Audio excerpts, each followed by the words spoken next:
One has an opportunity to play for its league locally in an African country, and the other have an opportunity to play in another league with a lot of proper infrastructure. Who's in travel, let me put it in quotes, in another league elsewhere, who scored a foreign player.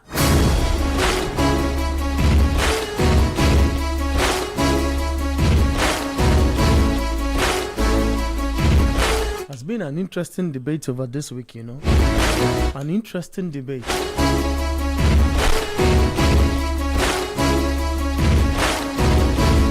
Again, it's a week that has produced what has been on the hearts of many people who have affiliated themselves with a company called Bluco.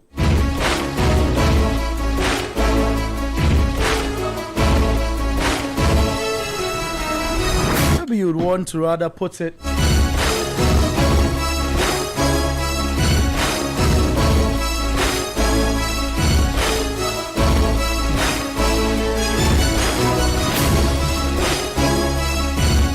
a week of relief.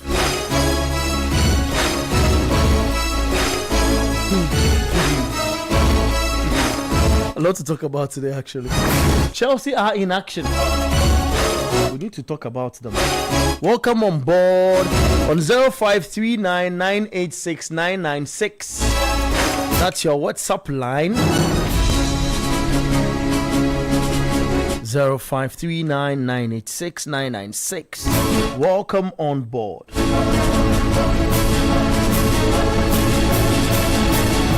If you want, welcome aboard.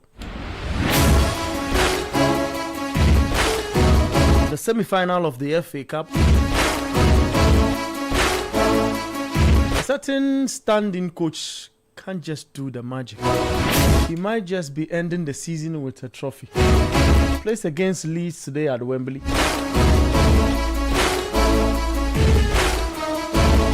In a setup that's been described like a nation. They have caucuses. The English boys versus the Spanish boys.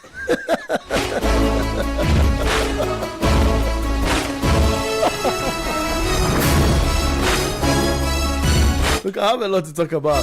That is how I welcome you on the show. This and other issues to discuss. This is the Republic of Football. This is the Republic of Football.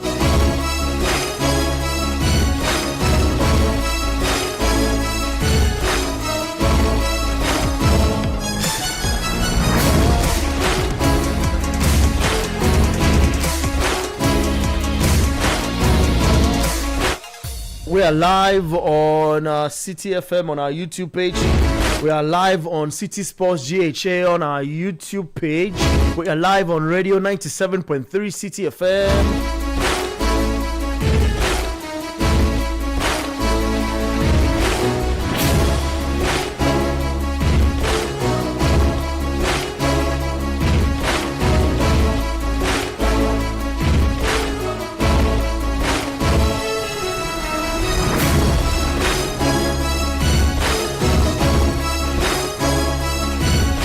Welcome you on the show. Share the link and help a friend to also have an opportunity to watch what's happening here in studio. We talk about La Liga as well, the German Bundesliga. There's a goalkeeper we need to put the spectacle on. He's close to getting, how do I better put this? Making 3 trebles. Stop staring at me like that, Sadi. How are you? Welcome. Thank you very much. I'm good. Yourself? I'm fantastic. Yeah. Okay. How are you? Okay. Oh, this week, dear. I've been so I saw your call the last time. Unfortunately, I was in the mix of a lot of things and I was unable to answer. But I had a fair idea of what you had wanted to project. Yeah? Yeah. So it was the day that Liam Rosiner was sacked as Chelsea manager. 107 days in the job. The manager to have least days in a job at Chelsea, and I could smell celebration in the call, Yeah. but I was unable to answer. So I left a message, Yeah. and I read the message you sent on WhatsApp, and I was super excited as well because I knew where it was going. Are you great? I'm great. Very great. I'm very great. Yeah. He was deceiving us. Hold on. I'm not Who was asking deceiving the question. you? I'm not asking the question. I'm surprised Chelsea fans have hope. I've not asking the question. Okay. See, Well, you are not a fan. You are a sympathizer. Maybe let me introduce you proper, guys. Kobdamafo is a sports analyst with a number of experience over the years. He's a passionate Chelsea supporter, if you want.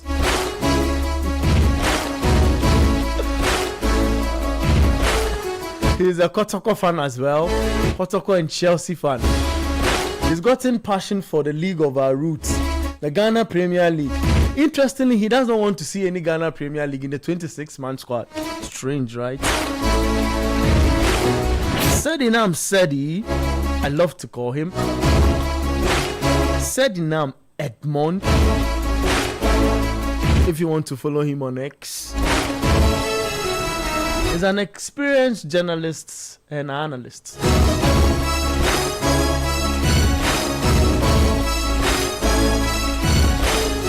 He's got a little bit of sympathy or empathy for Chelsea.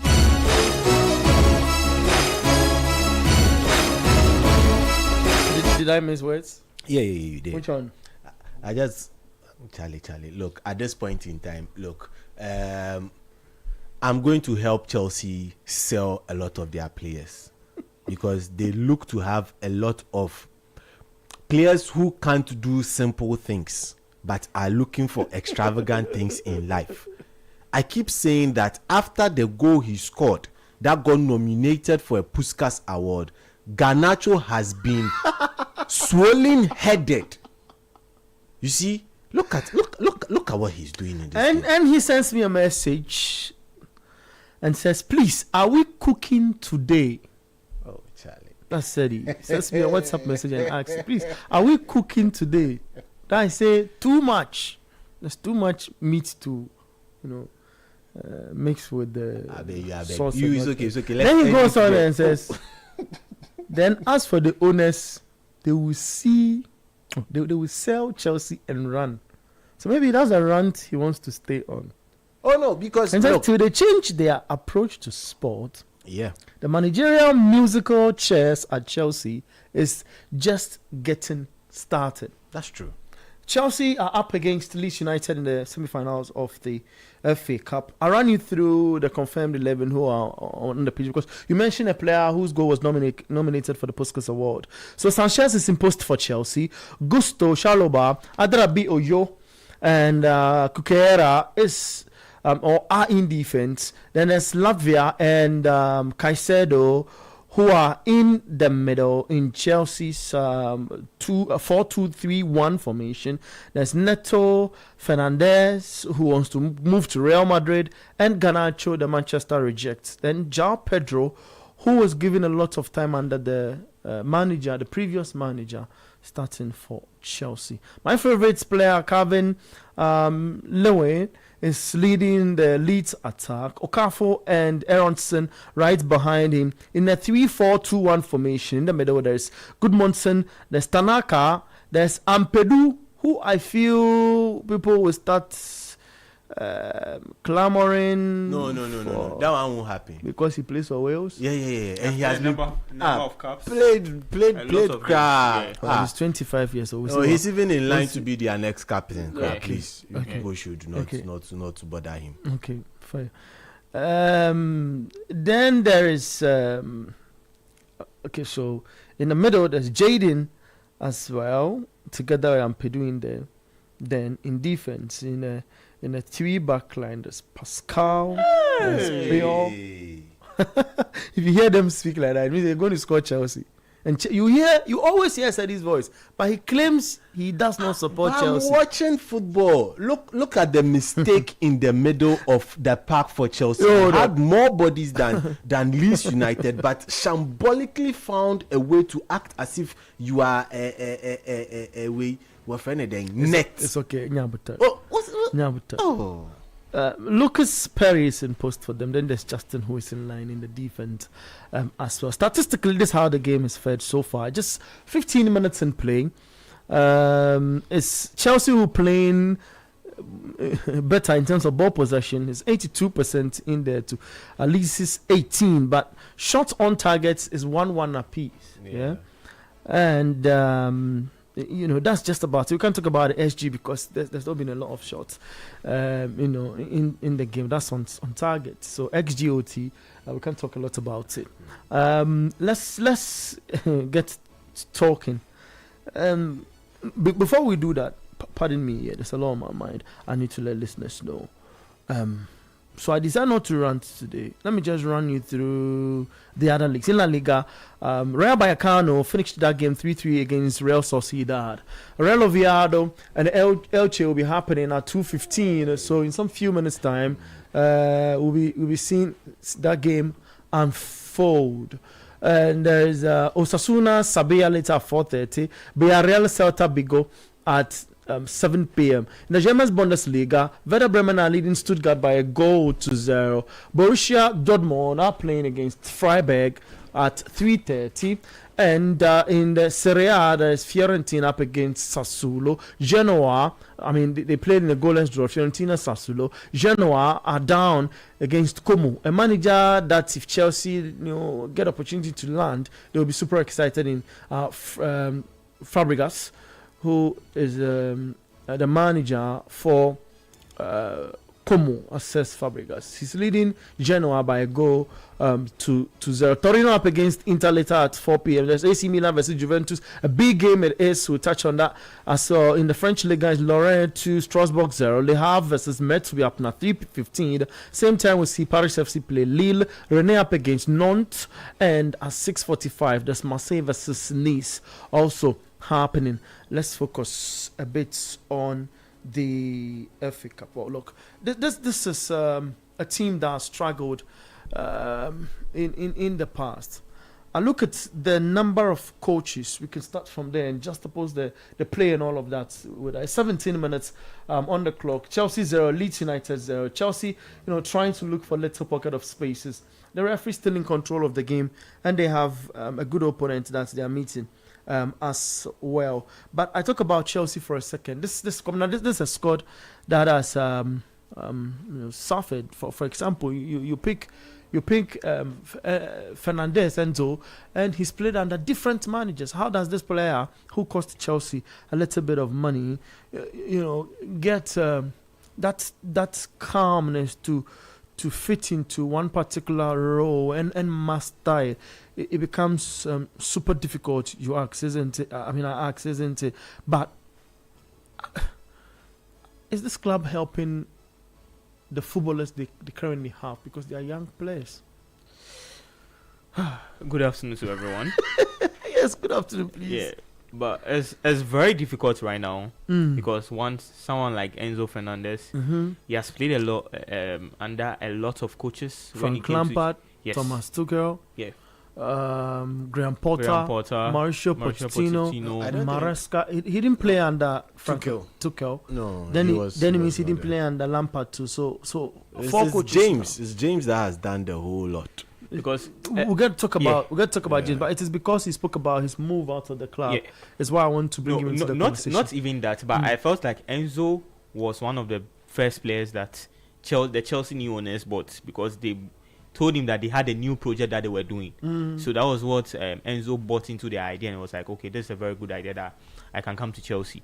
But it's not been so well for the Chelsea team as a whole, because of how they've always been changing managers, and it's not good because it's not really helping the club. It makes a lot of players struggle when they have to do things right. And sometimes most of the players even want to know the next step for the club, because some of them, you want them to extend their contract. You want some of them to still be at the club.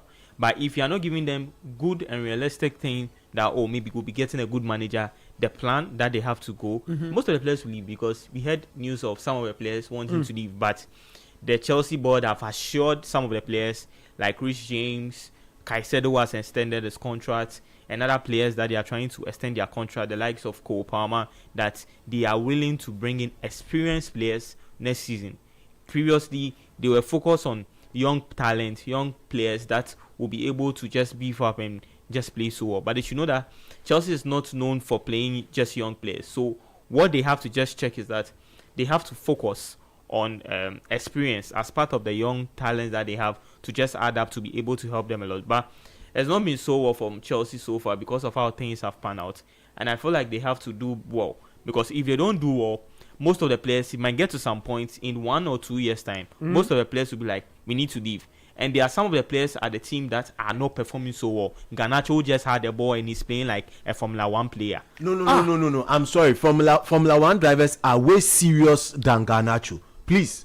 I think maybe you find some 4-post players and call Garnacho by. But Formula 1 drivers, no. He can't withstand the stress of driving a Formula 1 car with this kind of performance. This horrific running up and down.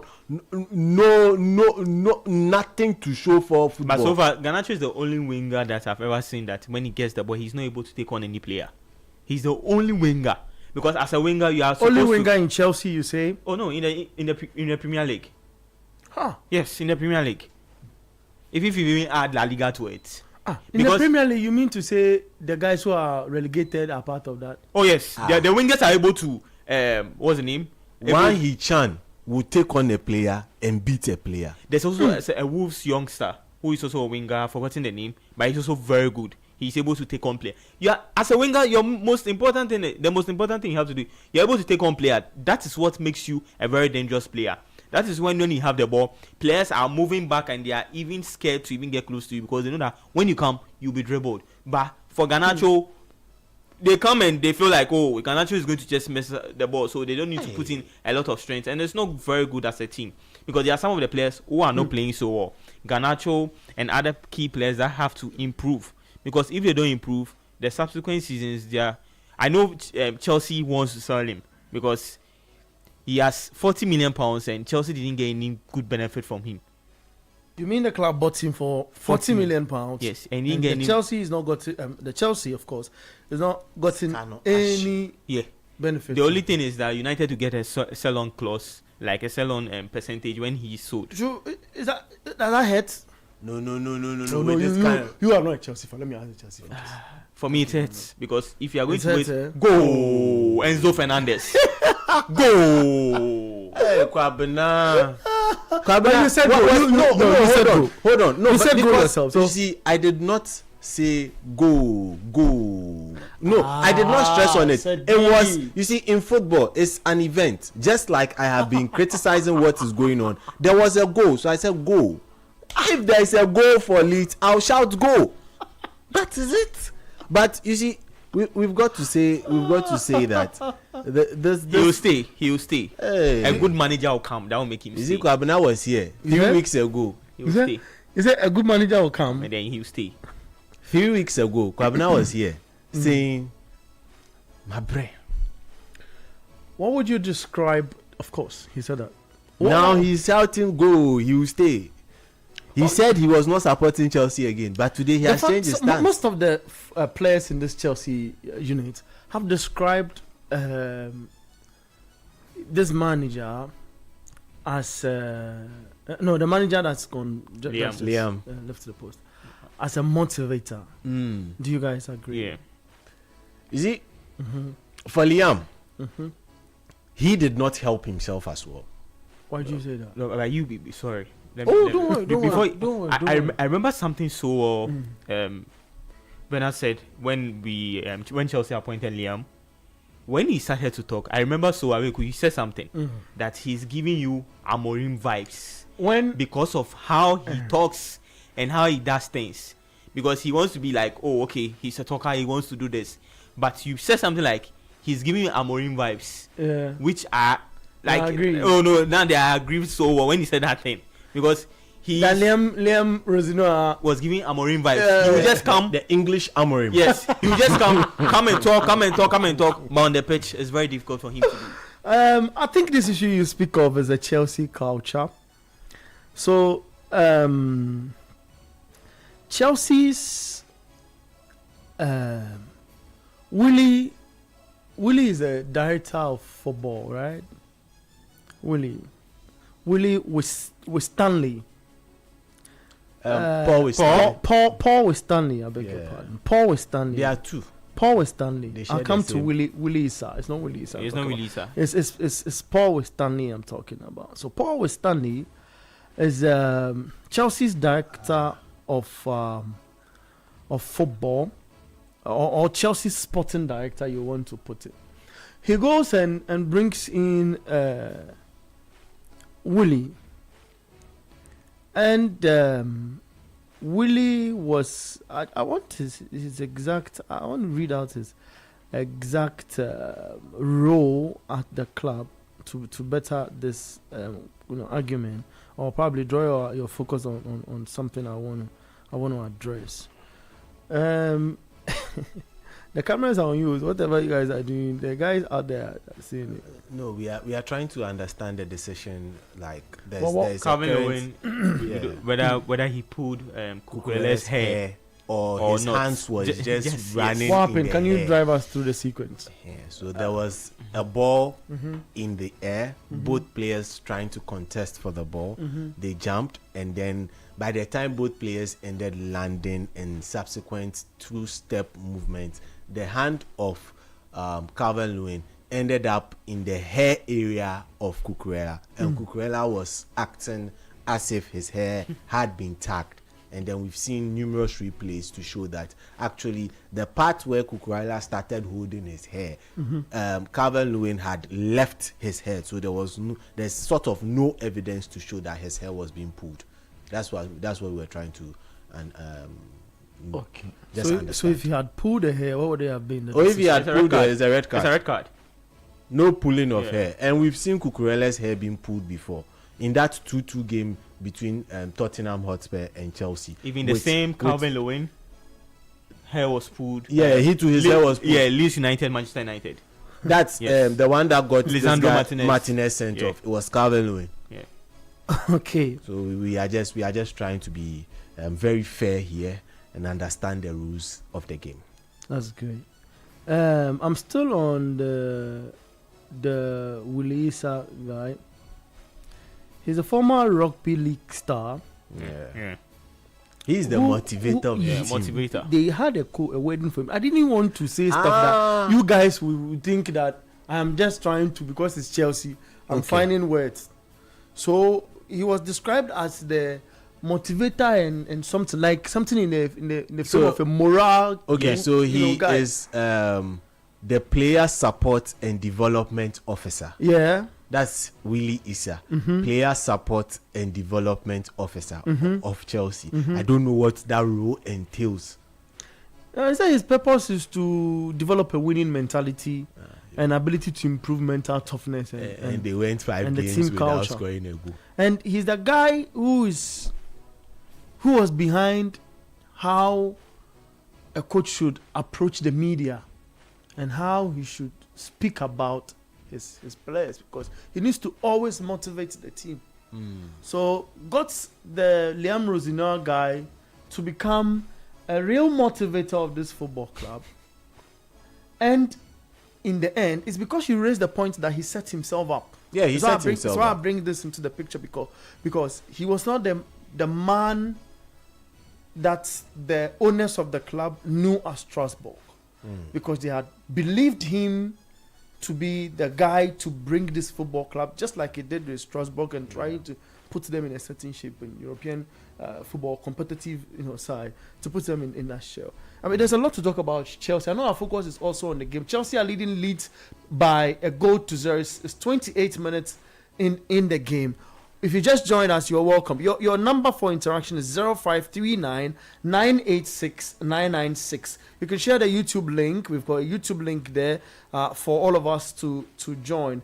Okay, I see somebody trying to find something from Kumo. We get to talk about that data. I'll get into your messages, pretty shortly. But 0539-986-996 is your line. That's for engagement. Said you were on a point. Is this a second goal? No, he was a bit off the mark when he hit it. That's Pedro Neto. No, João Pedro. João Sorry, Pedro. João Pedro. The most improved player under Liam Rosinoa is João Pedro. Scores a certain number of goals. Yeah, just because of the number of goals he was able to score. He is, for me, the most improved player under João Pedro.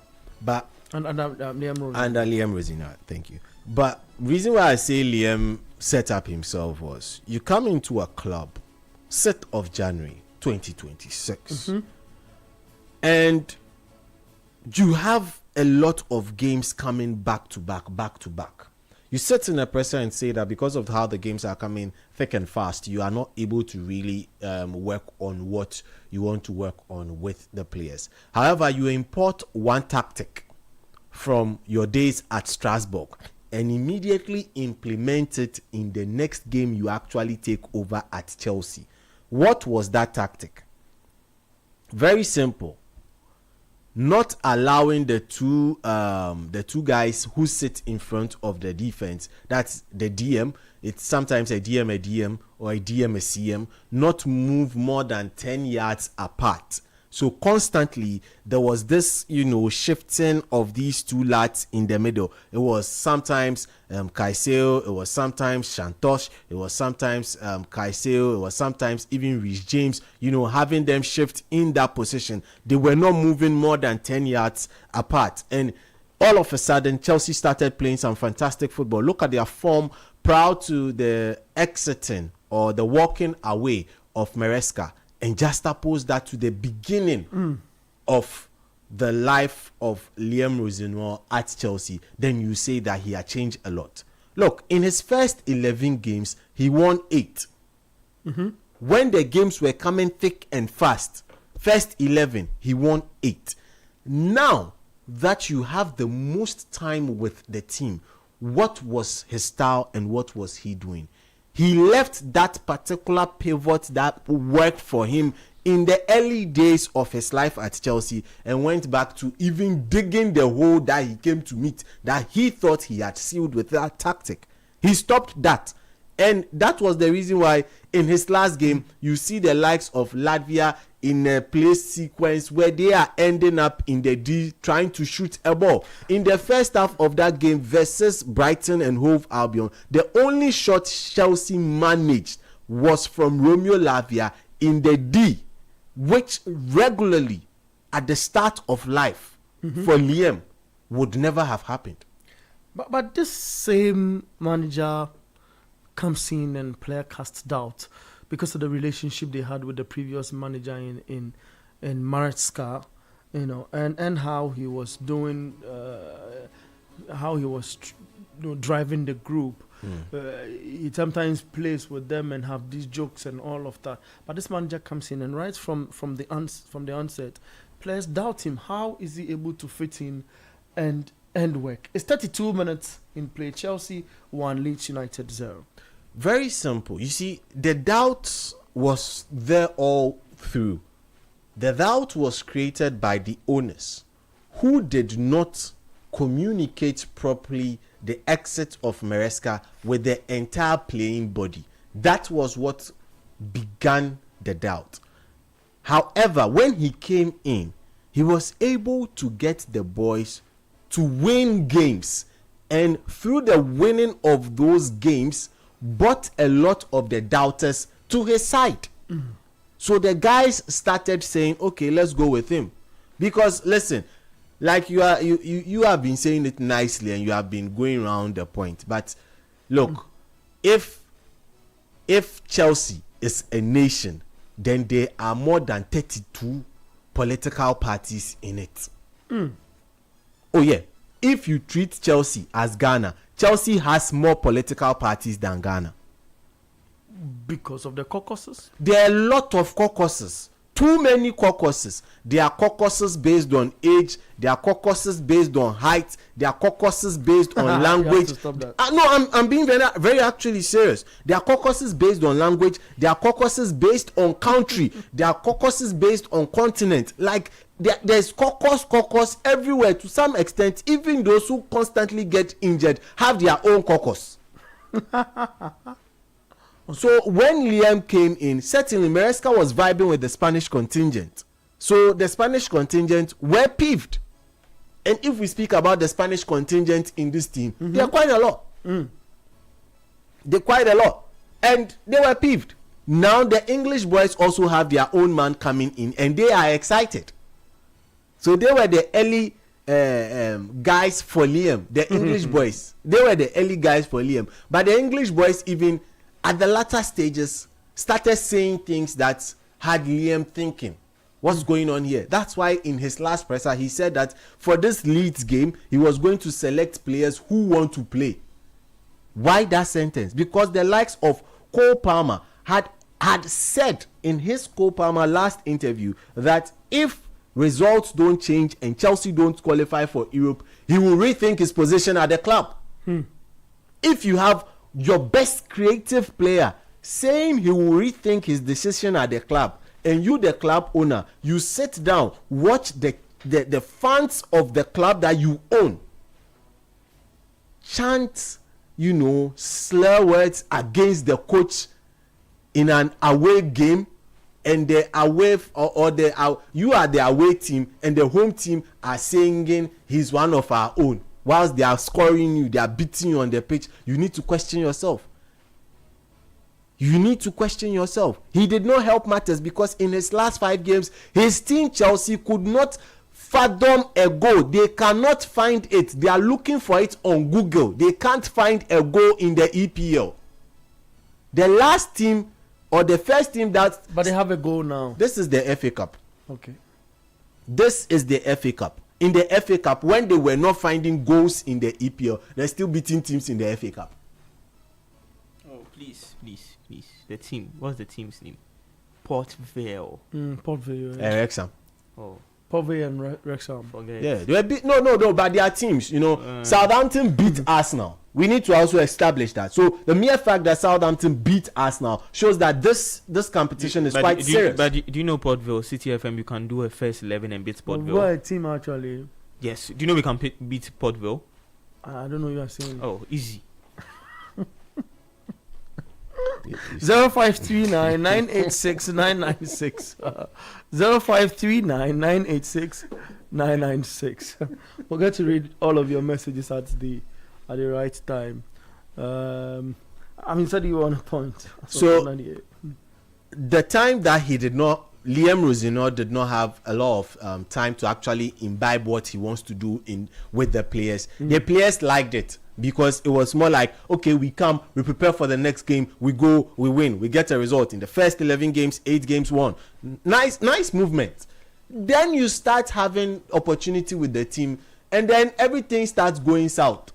You start having more time with the team, and the more time you have with the team, the players get confused. The players are saying that he can't communicate to them for them to understand what he wants them to do, and that is where the motivator sentence comes from. So it's more like, come on boys. Oshijama were training page also.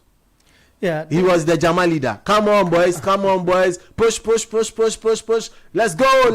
That was all he was doing. That is according to the boys. That was all he was doing.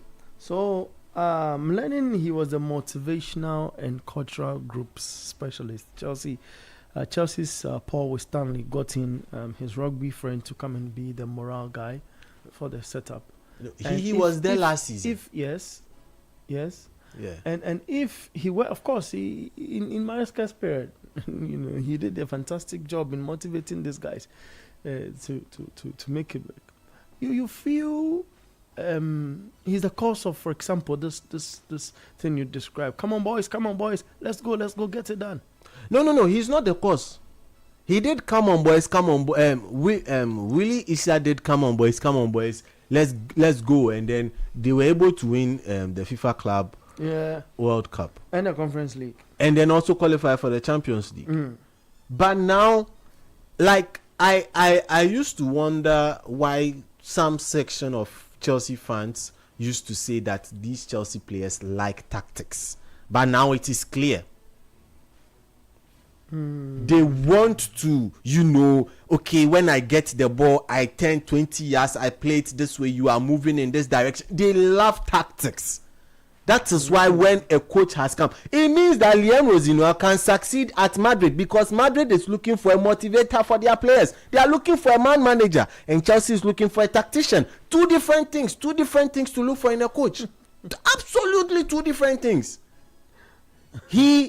When he got the time with the players, that is when he could not communicate to them. The guys were losing. Now that they are losing, you are now sitting in a presser, throwing them under the bus, but not saying anything about what you have been doing. The tactic that you literally brought in to stabilize that Chelsea midfield, and also brought in to stop the excessive conceding of goals, you let it all go against Paris Saint-Germain, when the goalkeeper also decided that he was going to play the lead role in that game. Since that PSG game, Chelsea have never been the same in their life. Since that game that they were doing Oshema Meshe, Meshema Nashe, you see, you score, I score, you score, I score. Got to 2-2. No, then they decided to forget how they play football, because they all got incensed by the actions of their own goalkeeper. Chelsea have never been the same since that day. But the motivator, as is being described by some players, could not resurrect the dying bus. This is 97.3 City FM. This is the Republic of Football. Welcome on board. I'm Bernard Abeko, Sedi Namsedi. Come na mouth with me here in the studio. Let me read your messages. Then I'll get back to you. Relax, man. The way you heat up, I for make you cool down small. I'll take this message on our WhatsApp. Say, do you think Como has the capability to play Champions League football? We'll get to that and explain. I do think they have the capability to do that. Of course, with certain targets, whether you're going to win it or what you're going to do in there. Good afternoon, guys. So if Chelsea wins the FA Cup, would they qualify for the Champions League? No. Timothy from Asuchori. We'll get to answer that. Good afternoon. Please tell Kobina that if Kotoko players don't deserve to be part of the Black Stars squad, I can confidently tell him that Razak Simpson, Salim Adams, Benjamin Chevagnon, another player, Atakumi, Samuel Atakumi, are all Black Star materials. Okay, Raymond Decoder says that message. Good afternoon, City Sports. I'm DJ Pope, listening from Allied Fuel Station. Yesterday, Liverpool really made my day. And I believe we will end up in the top 4. But for us now, they should continue tickling themselves and laughing at the same time. Manchester City will shock them. All right, DJ from Allied Filling Station says that. This is 97.3. You can also send your message on 0539 986 996. It's 42 minutes in this game. Chelsea playing the semi-final of the FA Cup. I mean, you've been calm observing the game for a minute. But what do you make of Chelsea's play? We've criticized the squad and said it's been going all and all for a minute in relation to how they've been faring. But I think Leeds have provided a bit of composure, if you want, to help keep them calm in their own space. Isn't it? I don't know if you have the same opinion with me. But before you do that, a little bit of updates. Lorient 2, Strasbourg 1. It's 84 minutes in that game. Como scored twice. So Como 2, Genoa 0. That's the happenings in the Como game as well. So Asani Diao got the second goal for Como. It's 83 minutes into that game. Como leading by 2 goals to 0. Now, Werder Bremen are leading Stuttgart by a goal to 0 as well. Elche, the game between Real Oviedo and Elche is also ongoing. 27 minutes into that game, Elche leading Real Oviedo by 2 goals to 0. They scored on the 6th and 16th minute.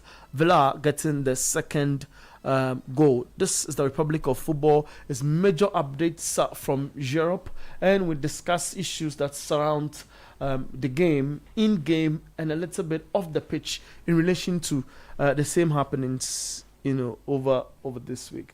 Yes, I mean, I was trying to find out. You think the composure or how structured Leeds have been after conceding that goal has helped in preventing them from conceding a lot, or you're of the view that is Chelsea getting woke from the happenings at the club and with these players and all of that? Okay, so I just feel like so far this game, the Leeds players, after conceding, they've been more composed and able to pressure Chelsea a lot. Because when they played the first 30 minutes, you could see they were a bit relaxed. Although they were trying their best to they created one chance. That was a mistake from the Chelsea defense. But they weren't able to pressure them a lot. But this time around, they've been able to pressure, able to keep the ball so well, and it's brilliant from them of how they've been able to do things. For Chelsea, one good thing they've done is that they've kept Noah Okafor and Calvin Lewin from getting a lot of the balls. Because that's very good. That's the defense. That's Torsen and Chaloba. That's been so far so good from them. The first 45 minutes has been so good from them. How they've been able to keep them from getting hold of the ball a lot and to get at least a shot on target. They've prevented that, and that's very good because Okafor, Lewin, they are very dangerous players that if you leave them, they are going to really worry a lot. And Aaron Saint is also one good player that Chelsea have been able to keep him from getting a lot of the ball. So it's so far so good from the Chelsea defense, not allowing Leeds United get hold of the ball a lot. And there's one key thing they've also done. Although Leeds United are getting a lot of set pieces, they are preventing them from getting the chance to at least head the ball or score, or give a player should give assist to score.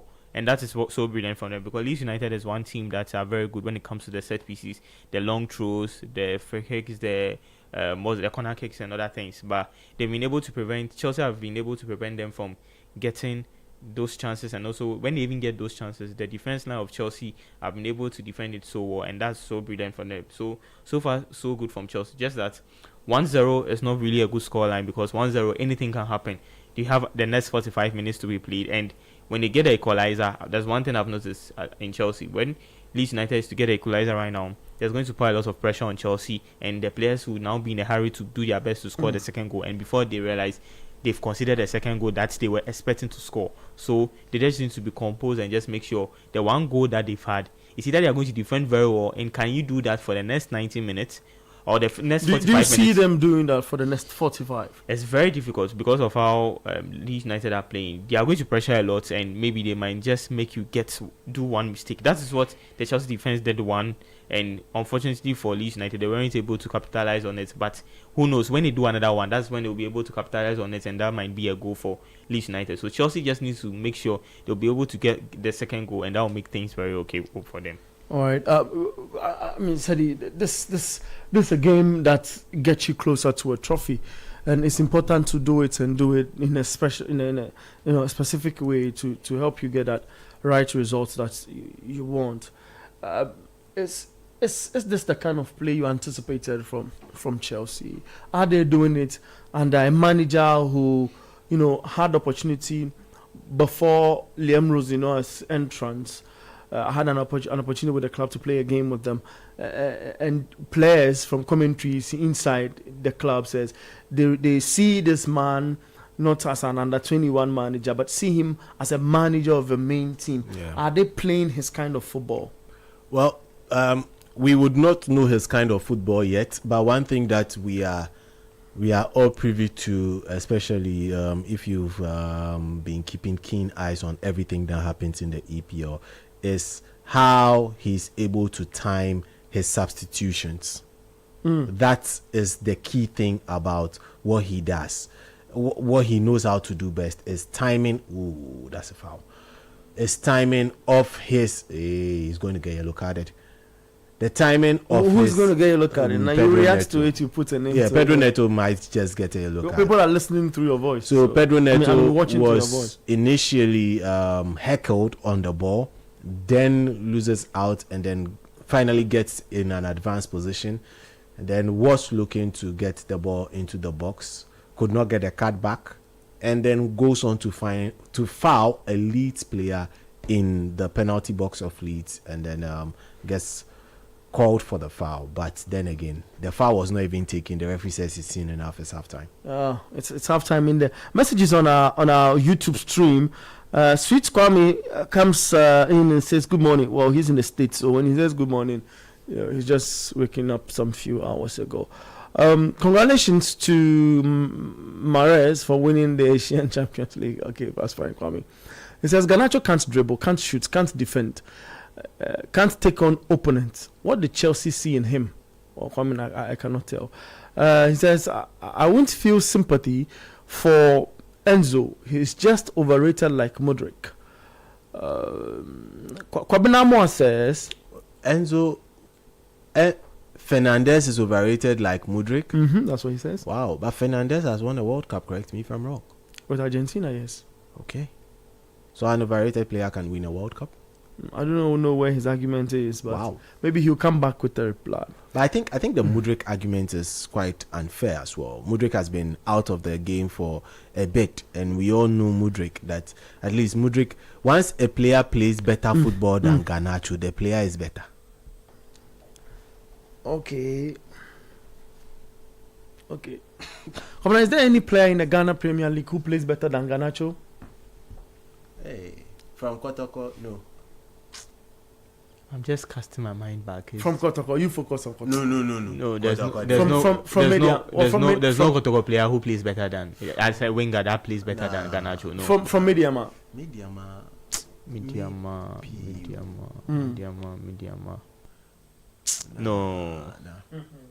No. Kotoko. When you go to Kotoko. From Go Stars. Nah. No. I'll give you the time. Check through your. Give me one. We don't need to give me one. You give me one. We don't need to give one. A winger. See, let me tell you why we are struggling. Yeah, we see their goals in the GPL. We see the take-ons in the GPL. The GPL, that when you are taking on the players, then the grass is doing something. Don't worry, I'll come back to the GPL argument. That's no player's fault though. Arteta will. Komnamo says Arteta will show Simeone levels on Wednesday. He adds this story. He says this EPL will be won like 2012. Arsenal will win on goal difference. Kwame comes back and says Enzo is overrated. Enzo wasn't a key player in Argentina's World Cup winning team. So he comes back to your argument. You build. So what makes a player overrated? Per definition, is a player who is spoken highly of, but falls short of the standards that he's spoken of. That's what makes a player overrated. And if we are talking about overrated players, you don't need to look far than the bunch of English boys. When you start from the bunch of English boys, then we would build on the overrated players argument from there. Phil Foden won PFA Player of the Year. How many seasons ago? 2 seasons ago. Today, Phil Foden cannot find a starting berth in the city. He says he's overhyped instead. The Argentina. He's changing the goalpost now. No, hold on. He says, hold on. I want to get a message before this. Says, okay. The Argentina key who helped Argentina are Messi, Martinez, Lisandro, Alvarez, Romero, and others, not Garnacho or Enzo. I did not mention Garnacho. He feels not mention Garnacho. Enzo is overhyped.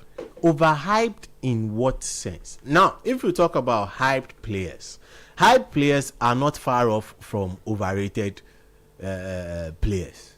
Hype So players he asked a have question, a says- lot of buzz He around says, them. He says, do you think Chelsea fans would remember Enzo when he leave? So here's the caveat. Chelsea fans will always remember Enzo and Caicedo. Let me give you the reason why. They are the players that the club has spent more money on than anyone.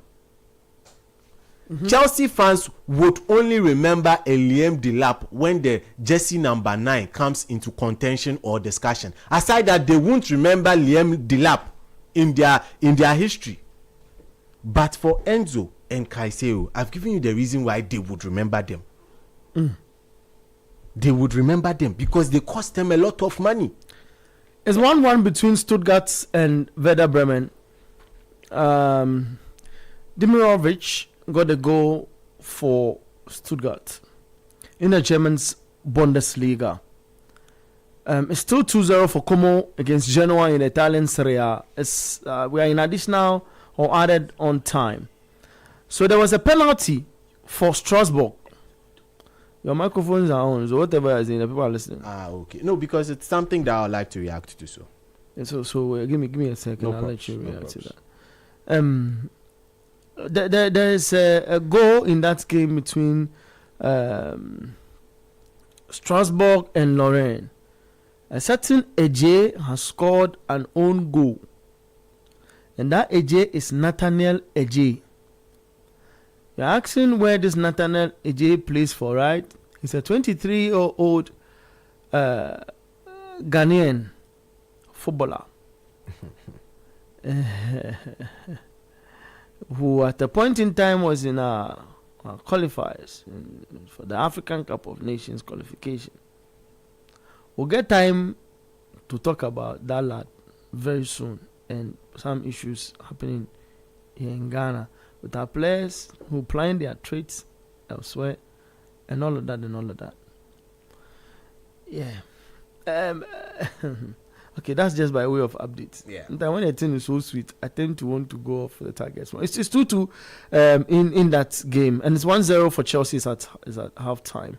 In the games we are witnessing today. Same result in Spain's Elche to Real Oviedo 0. I was on the Garnacho bit in terms of no, you were on the Enzo bit. the Enzo. Yes, that's what I'm Garnacho, saying. Enzo, That yeah, Enzo. Chelsea fans would remember Enzo because number one, he has also helped them win. It says a trophy. Chelsea fans will remember Ramirez before considering Enzo.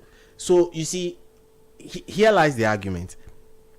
The thing is, there are different generations of Chelsea fans.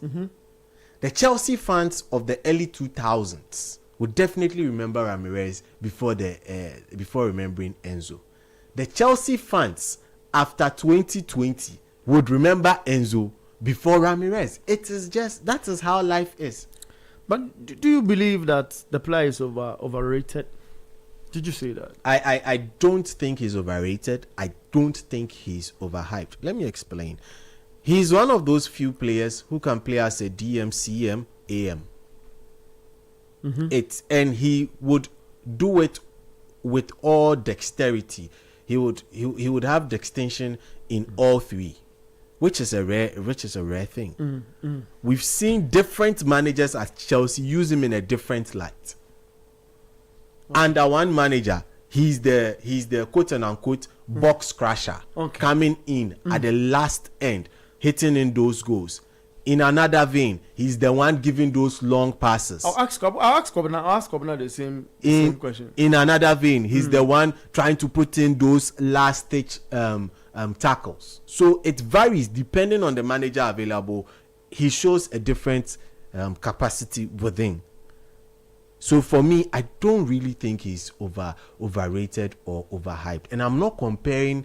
When I made my argument mentioning Phil Foden, I was talking about the word overhyped or overrated. We are talking about overrated or overhyped players. English players are the most overhyped and overrated players on planet Earth. And that one, everybody understands.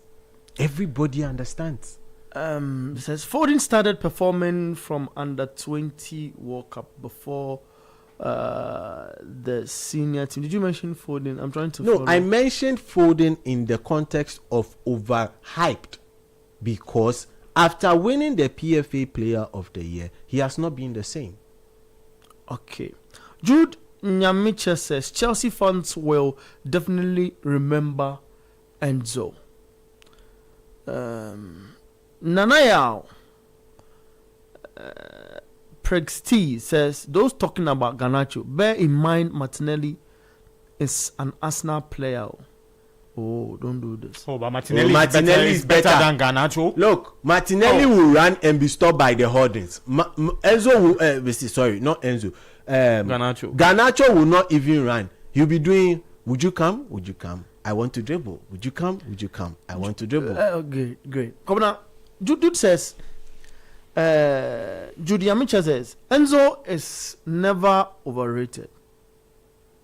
He isn't even consistent with his performances. Are you pleased watching Enzo play? Because you said from when he scored that goal that gives Chelsea the lead in this semi-final, and I like that smile on your face. You said he would extend his stay. Okay, so You have to stop that. Enzo is one player Chelsea fans will not forget.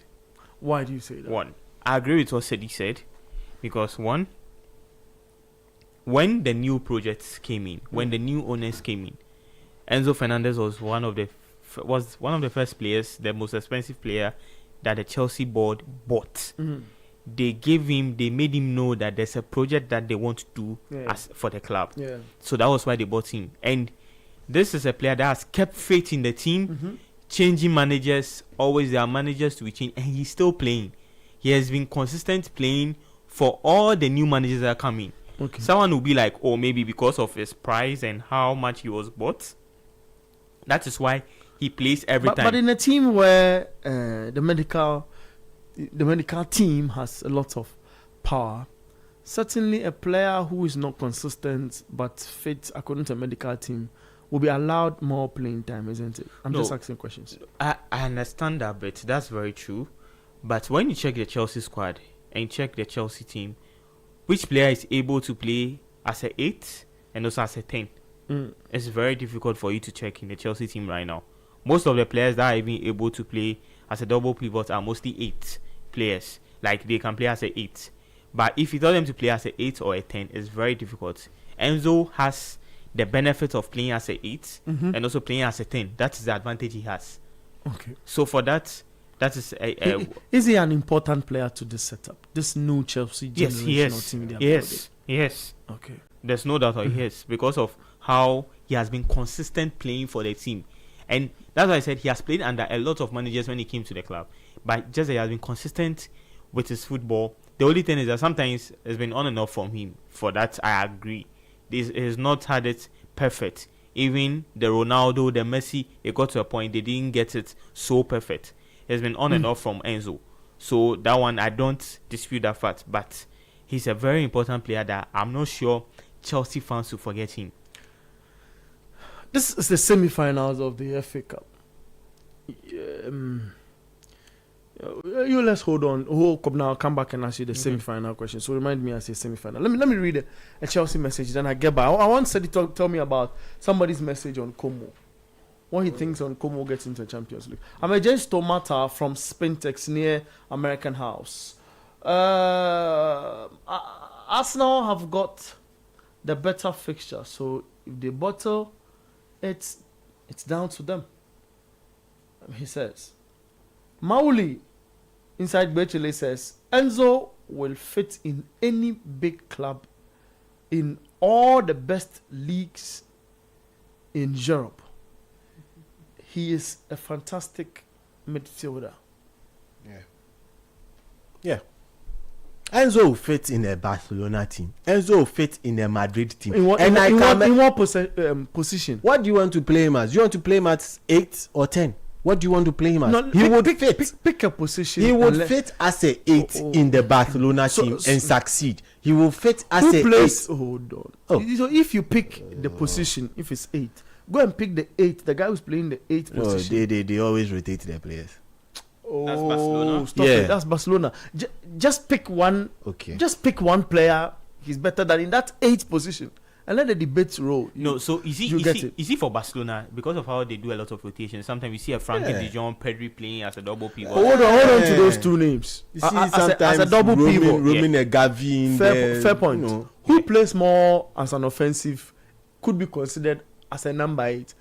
Shifting and movement on the pitch, Pedri. and allowing the one who sits right behind Lewandowski them if he's playing Pedri. as a single number, Pedri. single what you call as Pivot. a number 10.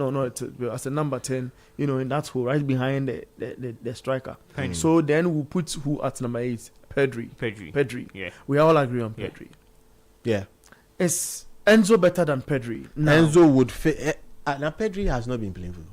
No, I'm just saying. No, in the scheme of things, yes. Pedri, don't jump. Let us not jump to the questions. Enzo has more market value than Pedri. Oh, don't go to other tangibles. No, but let's what- stay on the field. On the field, Yes, please. what Pedri. I'm you saying see- Pedri. You see, here, Stop it. No. Hear me out. Let me start the argument this way. Look,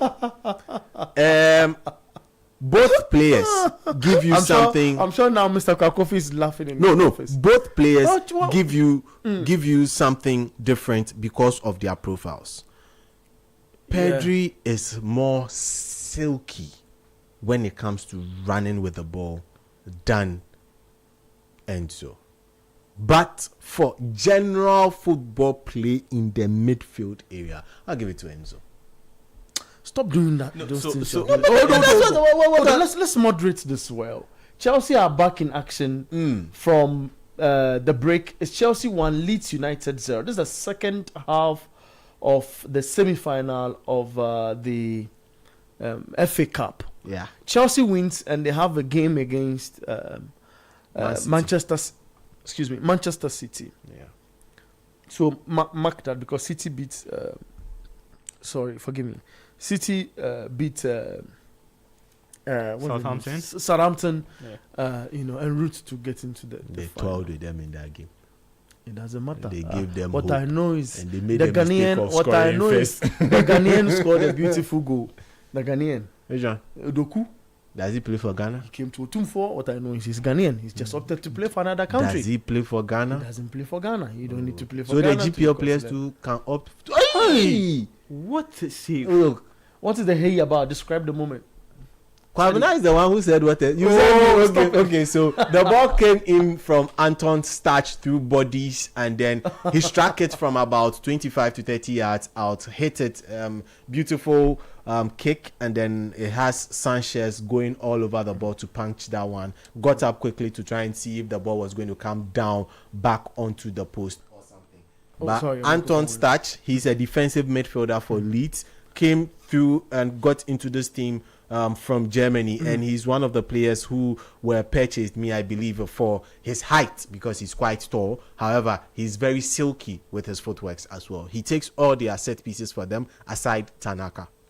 We'll come back to your Fernandez Pedri argument, which I think your microphone is off. I want to go for a break, which I think is flawed on arrival. And you know deep down your heart that this is an argument you don't have to make today. But let me kindly go for a quick break. This is 97.3 City FM. It's a Republic of Football. Major updates from the world of the games across Europe. We'll come back and keep updating you in what's happening at other centers as well. We'll talk about Cesc Fabregas' Como, whether he will leave that job for a Chelsea job if the opportunity opens. Plus, all of that live on 97.3 The Republic of Football. We'll be back after this.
Yes, the Republic of Football.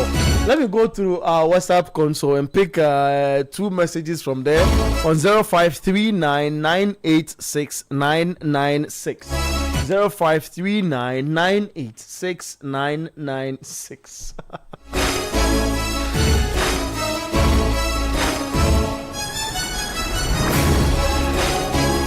All right, let's get into it. This one says, "Good afternoon, brothers. Please, with all due respect, can you tell my brother there with you in the studio to stop comparing Enzo to Pedri? Enzo can't match Pedri in anything. Thanks." The guy has to add his name. Let's go back and let's see his previous message. Let's see. Right, go back. He's called Bernard Ahiato. Yeah, Bernard EMK Ahiato. He sends that message. Let's go to the next message. He says, "Hey, Kobina, how is Enzo having higher market value compared to Pedri?" Is Cedi? Who said that? I said it. Enzo won't make the top 5. I don't want to believe your understanding of market value is how much he was bought. Okay. Reckoning. I think he needs to come up with his name proper. 0539986996. It's 51 minutes in the game. Chelsea 1, Leeds 0. Leeds looking for opportunities, but Chelsea are just too strong for them to play against. Kwabena Amwa says, I'll get you the message shortly. Share the link. We're on YouTube, City Sports GHA and City FM as well. So you leave your comments there. I'll read them for you here on the show. We are live on YouTube. He asked an important question. Kobna says Argentina and Scaloni have been an intricate passing side, with Enzo being the key man to picking line-breaking balls in central attacking areas. And it's been back and forth with Sweet Kwame and Kobna on our WhatsApp console. But what do you make of the... Yeah, JKX, how are you? It says, the Enzo Pedri just woke me up. Sedi, you say what? Okay, so JKX today decided to go calm and just be watching. Yes, and you brought him back to his feet. So let me explain. You see, you cannot want a generalist in a specialist position. Let me make it clear. So Enzo's preferred position is to play as a 8. And if you go to Barca, what's Pedri's preferred position in your own? Oh, it's a 10 and 8. More likely towards a 10. But if you pick 10 games in the season, for that I disagree with you. No. Because if you say more of a 10, then where will Femi Lopez be playing? Femi Lopez starts on the bench. There's been instances Femi Lopez plays. Those are special instances against certain teams. I'm saying, I'll scheme. So if Pedri plays as a 10, these people plays as double pivot. Hold on a bit. Double pivot. Hold on a bit. Why is Kwabena doing it? No, he's not doing it. He's just asking questions. Okay. The guys out there. Okay. No problem. I'll settle this matter that I started. It and I said that. Why would I pick? Hold on. Don't go back to the question. Okay. I've asked the question for you. Okay. And I feel you should give us answers. No problem. I'll give you answers. I'm saying that you mentioned Pedri. Yeah. Enzo. Yeah. You mentioned Enzo for 2 positions, and which is his preferred position? Is 8. Great. Pedri, Yeah. who plays for Barcelona. Yeah. What's his preferred position? Okay. In this context, 10 games. no problem. In this context, we'll put him also as a number 8. Okay. So However, Pedri and Rodri, who is better in this role? Pedri and Enzo. If you make a team, who would you start? Pedri and Enzo. If you make a team for a game, who would you start? It has Pedri and Enzo. Who would you start? For me, I'll start Pedri. Let me explain why. Okay. I'll start Pedri because of how he excels in tight spaces. Because in Pedri, I would like my number 8 to move forward and do different things. Do you get my point? But if I am playing against an opponent where I need the ball to be moved about more quickly, I would go in for an Enzo Fernandez because he's the quicker passer of the ball. He's that player who can drop back and give you quarterback-like passes. Those are two different profiles of a player. That is why I don't enjoy comparing two players, because these two players are different profiles. They are totally different profiles. So nobody should be alarmed. Enzo is your quick passer, line breaking passer, and you have a dribbler in the person of Pedri. They are not the same players. I promise you. Let me resume my comment. No, but they are not the same players. It will be too disrespectful if I pass a comment. So let me say this. On this matter, people see to one player. People see between the two, football as in the attacking phase as someone who can really beat tight spaces and dribble past opponents. It's Fernandez. No. Fernandez does not have dribbling. No, that's what I haven't said. Fernandez can dribble. No, I have not mentioned that as part of his attribute or key strong points. So when it comes to dribbling, look at what they are doing to the former Manchester United player. Garnacho. They're just making him go up and down. He needs to run. That is what he needs to be doing, running. Pedri. He's part of the guys who've been giving team list to Babes. That guy. No, it's his Baba. Say? So when yeah, they're giving the team list 2 hours before game to Babes. Yeah, these boys in the setup. Yeah. So cast your minds back. Now, which group of players were doing that? Which contingent was doing that? When I was saying the Spanish and Argentina boys were giving team list out. You understand? But guys, listen, for the whole Enzo Fernandez and then the Pedri situation, look, they are two different profiles and cannot be compared. In as much as they might all play in the same numerical position that we have given to them on the pitch, they perform two different roles. So depending on the manager would prefer one over one and even push one higher and then play one much deeper. It's two different things. So if we go to other teams, then we'll bring in other players as well. Enzo is valued at 91.9 million euros. Come on, stop it. 91.9 million euros. That's the value for what you call Enzo, who plays for Chelsea. In La Liga, where Barcelona plays, Barca beat Getafe by 2-0 anyway yesterday. and Barcelona's Pedri, who is most likely to play in the same role like Enzo, is 157.4 million euros in terms of valuation. I know your value as a footballer encompasses certain things. Your play time, national team, league you play in, all of those things, team you play in, your performance, your numbers, all encapsulate that. But this Pedri is 23 years old. How old is similar age? Enzo. Similar age. Yeah, similar age. Then it's a problem. No, but we were just beginning the whole journey. Yeah. No, he's 23. Enzo is 25. So it's similar. No. 19 and 17, they are all what? Teenagers. Don't do this. Not that. Let the guys get at you. Don't do it. No. You remember my arguments for Yamal and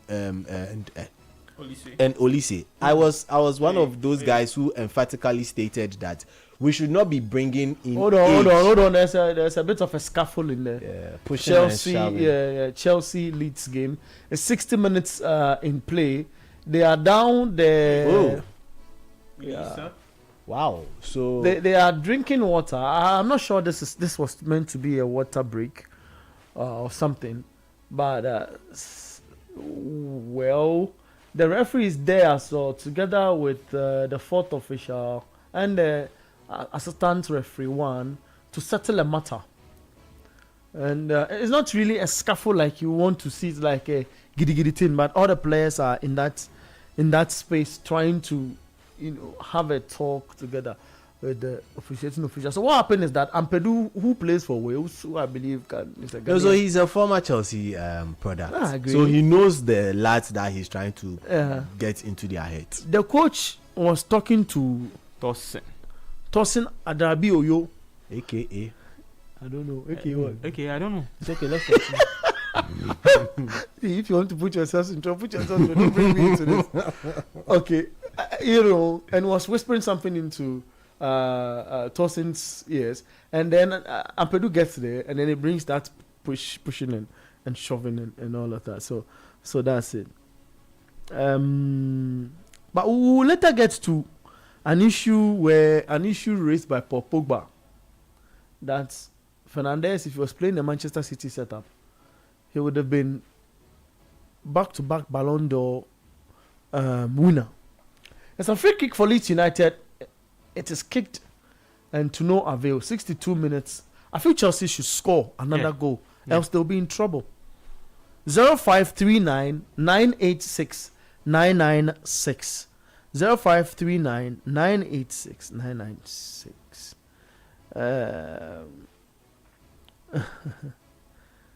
Zeddy, the boys are not happy with you, but no, you see, we were beginning. Keck says, thank you, Abeku. Going back to sleep and enjoy the watch along. He doesn't want to comment. I think when I brought the price valuation and all of that in. No, but Kex is back with their nickname. Keck, what is his nickname? Not me. Me, I don't know. Tosin's nickname. Yeah, me. It's not me. It's not you. Kex, what do you say Tosin's nickname is? AKA. Hey, it's okay. Leave me mention that name. It's okay. It's okay. Leave me mention that name the last time. Oh, Oluwa. Hey, okay, because where we are located. So let me just show you. 0539 986 996. We thank you guys on YouTube as well. You always make the show super interesting. On our WhatsApp console, there are more messages in there. I want to pick the messages. Then we keep running you through the world of Europe and what's been happening for a minute. So the guys rest in between and regroup or regather their thoughts, and we go on. So Real Oviedo 0, Elche 2 still in the game. I think there's an appetite to get into the Spanish La Liga because Madrid decided to sack a coach and didn't come back the same. The Ghanaian who plays for Real Oviedo is being subbed for Fernandes, TC Fernandes. That's Kwesi Sibo. We'll get to talk about it. Yesterday, Banku from Afienya sends a message. Enzo is far better than Pedri. He's a complete all-round midfielder. Don't please. Let hello, please. Don't let him being at Chelsea confuse you. He has played as a DLP. What is DLP? For DLP, deep line playmaker. Okay, deep line playmaker, aka quarterback in soccer. Well, that's what I know. Quarterback in what? In football, but when you bring it to this thing, it's DLP. Not a downs group, it's DLP. For Benfica. Also for Lampard and Potter. Move to 8 and 10 under Porsche and Maresca. Enzo could be a Cruz replacement for Madrid. Serious passing ability. I disagree with you yesterday's Banco. I disagree. Enzo will be a Tony Cruz. It's okay. Don't let us No, do he the said argument on an emotion. replacement. Replacement. Says if you bench never. Okay, that one is fine. Brother man, this Pedri Enzo agenda, no? You go explain, satire. No evidence. Yeah, Nana Kwesi sends that message. This reads, good afternoon, City Sports. While I'm pleased Liverpool won yesterday, I believe Ancelotti should still be replaced. Regarding Arsenal, if they fail to win the Premier League this season, they won't get another opportunity like this. Samuel Edu Bequin, Koforidia, or Sabene Junction 5 sends the message. So Chelsea won't kill the game. I think his concerns he raises. 0539 986 996. 0539 986 996. Get your thoughts in, and Cole Palmer will be coming into the game shortly. 66 minutes in the game. Chelsea 1 Leeds 0. Sorry. There's been a substitution, and Callum doing what he knows how to do best, bringing substitutions right on the mark and bringing different personnel with that would also sort of try as much as possible to improve their game. And he subbed off Lavia and has brought on Andre Santos and is looking to bring in Cole Palmer, who is also getting a lecture on the sidelines. That's great. Let's talk a bit in Spain. Real Oviedo are losing by 2-0. The most important issue for us now is Kosisibo starts the game, makes a player rating, or if you want, what will be his best attribute? Maybe midfield passing.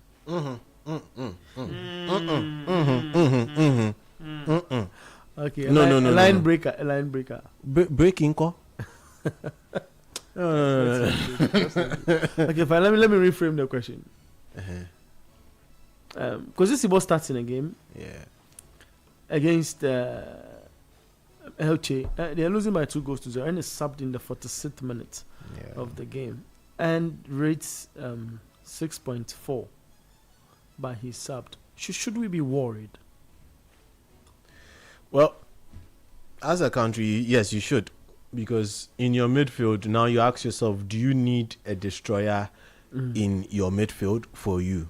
That's his speciality. His speciality is to destroy. His speciality is not to pass. Because we have seen Kosisibo play for the Black Stars. We've not seen him give line-breaking passes. Don't you think it's because of communication? From who? I've listened to Paul Pogba narrates the Andre Pirlo experience. I've watched Pirlo as far back as like 2005. Andre Pirlo. Okay. Before Italy went on to win that World Cup. The 206. 206 World Cup. He tells him, because of his leadership and experience, he tells him where he should run into to make the game very easy for the pair playing in the heart of midfield. Yeah. Okay. Don't you think it's much more of communication for a player like Sibo? I think he's fared well with the Black Stars, and I've watched him in action play, like physical play, and on screen as well.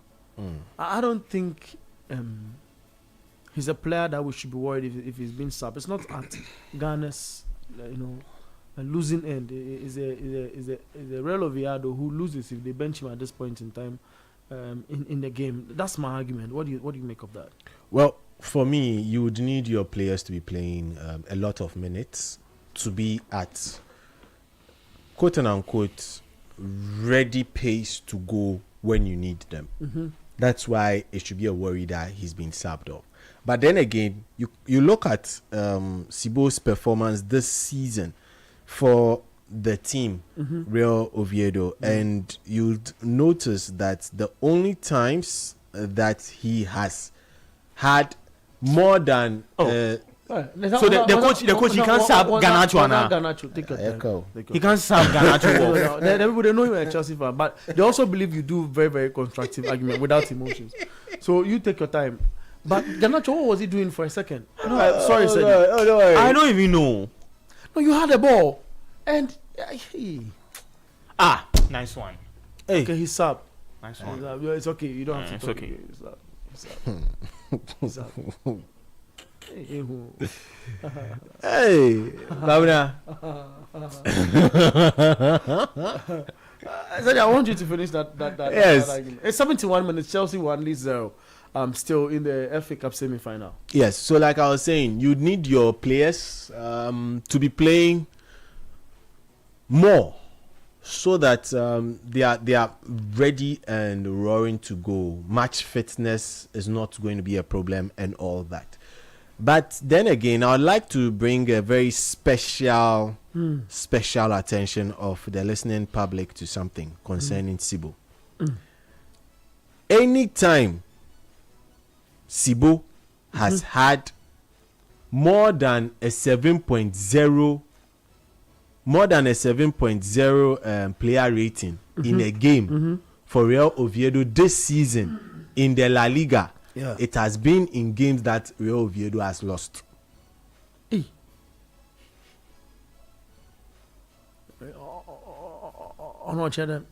Ochede or your destroyer. So in such a game, your team is under pressure and you are the one performing because you are stepping in with the tackles and just trying to disrupt the play of the opponent. So you are a destroyer. That is what he is. Even though he's a DM, he has a speciality, a destroyer. Okay. You get where I'm coming from. Unlike other DMs that would destroy and then go on to run with the ball and deliver a pass, there are other DMs that would destroy and then give a pass without moving. There are varieties of player archetypes. So Sibo is a destroyer. Now you look at what you want to achieve at the World Cup under Carlos Queiroz. Yes. Not Carlos Queiroz. Stop it. Would you need a destroyer? If you need a destroyer, then you go in for a Sibo. Now then, you ask yourself, I see him also coming into the question when the whole quote and unquote local based players argument comes in.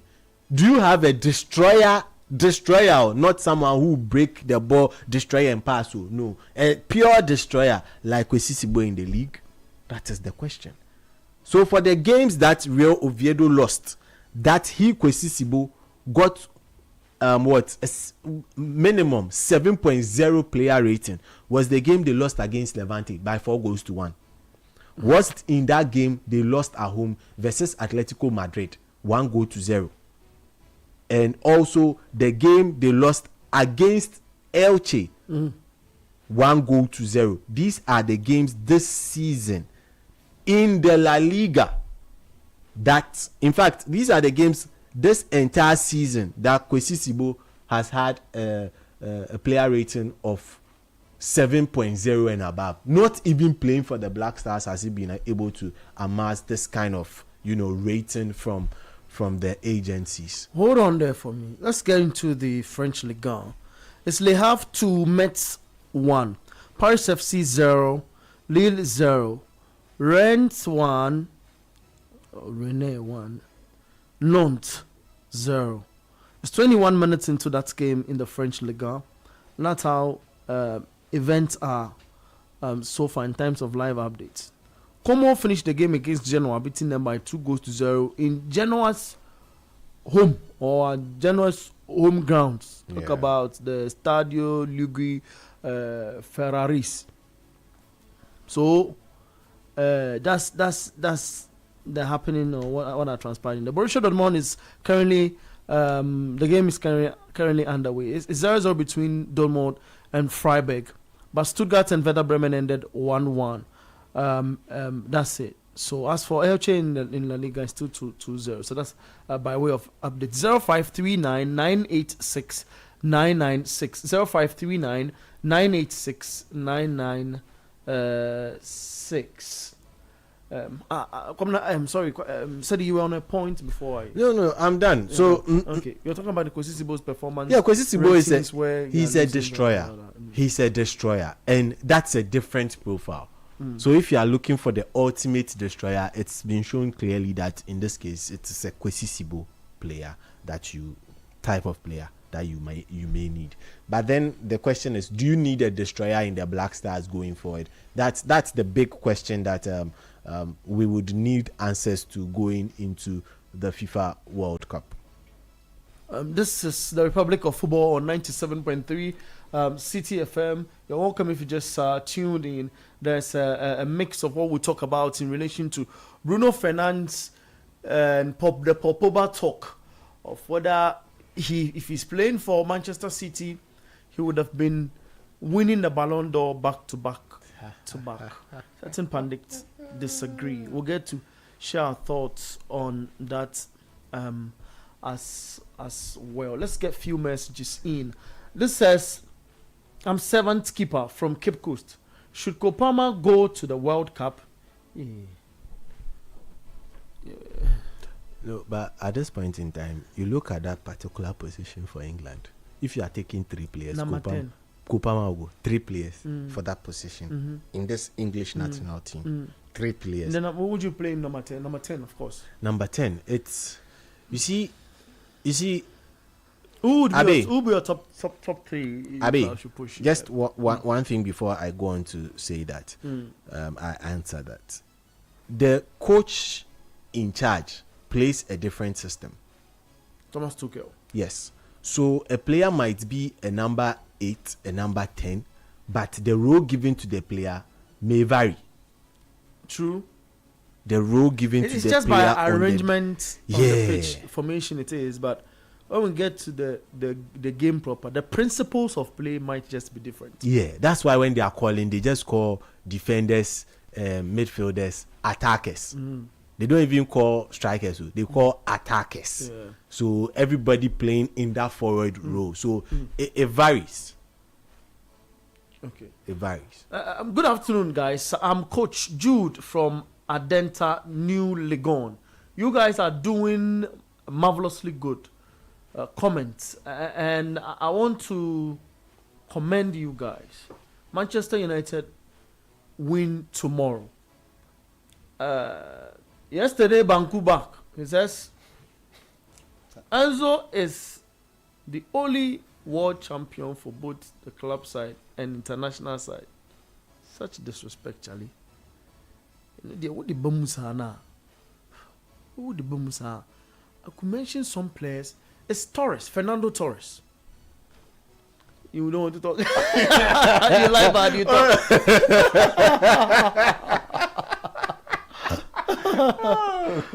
There's a goal in Germany in the game between Borussia Dortmund and Freiburg. Dortmund are leading by a goal to 0, just as you mentioned it. You know, on the 8 minutes they score. Dortmund score in the 8 minutes. So that's the latest from the Borussia Dortmund, leading by a goal to 0. Maximilian Bier got the goal for Borussia Dortmund. Dortmund 1, Freiburg 0 in Germany. So that's about it in Germany. But all scores remain same as it stands. I'm saying that I think I saw a message that Fernando Torres,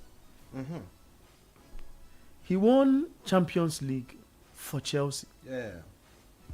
From the center, I recall that goal like something. Against Barcelona. Yeah. He moved the ball from the center of play. At that time, he was struggling for form. I recall he comes to the center. David Luiz places his hand on his head and prays for him. Yeah. Oh, yeah. My choice, I didn't make it. And prays for him before games start. He won the Champions League for Chelsea. Torres, did he win the World Cup? 2010. 2010. Was it Spain? Yeah, it was Spain. In South Africa. In South Africa, yes. Yes. No, I think I have to check. he I think he did. Yeah, he did. So he won the Euros in 2008 Yeah. for Spain, Mm-hmm. won the World Cup in 2010 for Spain, Mm. and the Euros again in 2012 for Spain, and won the Champions League 2 for Chelsea. Is he a Chelsea legend?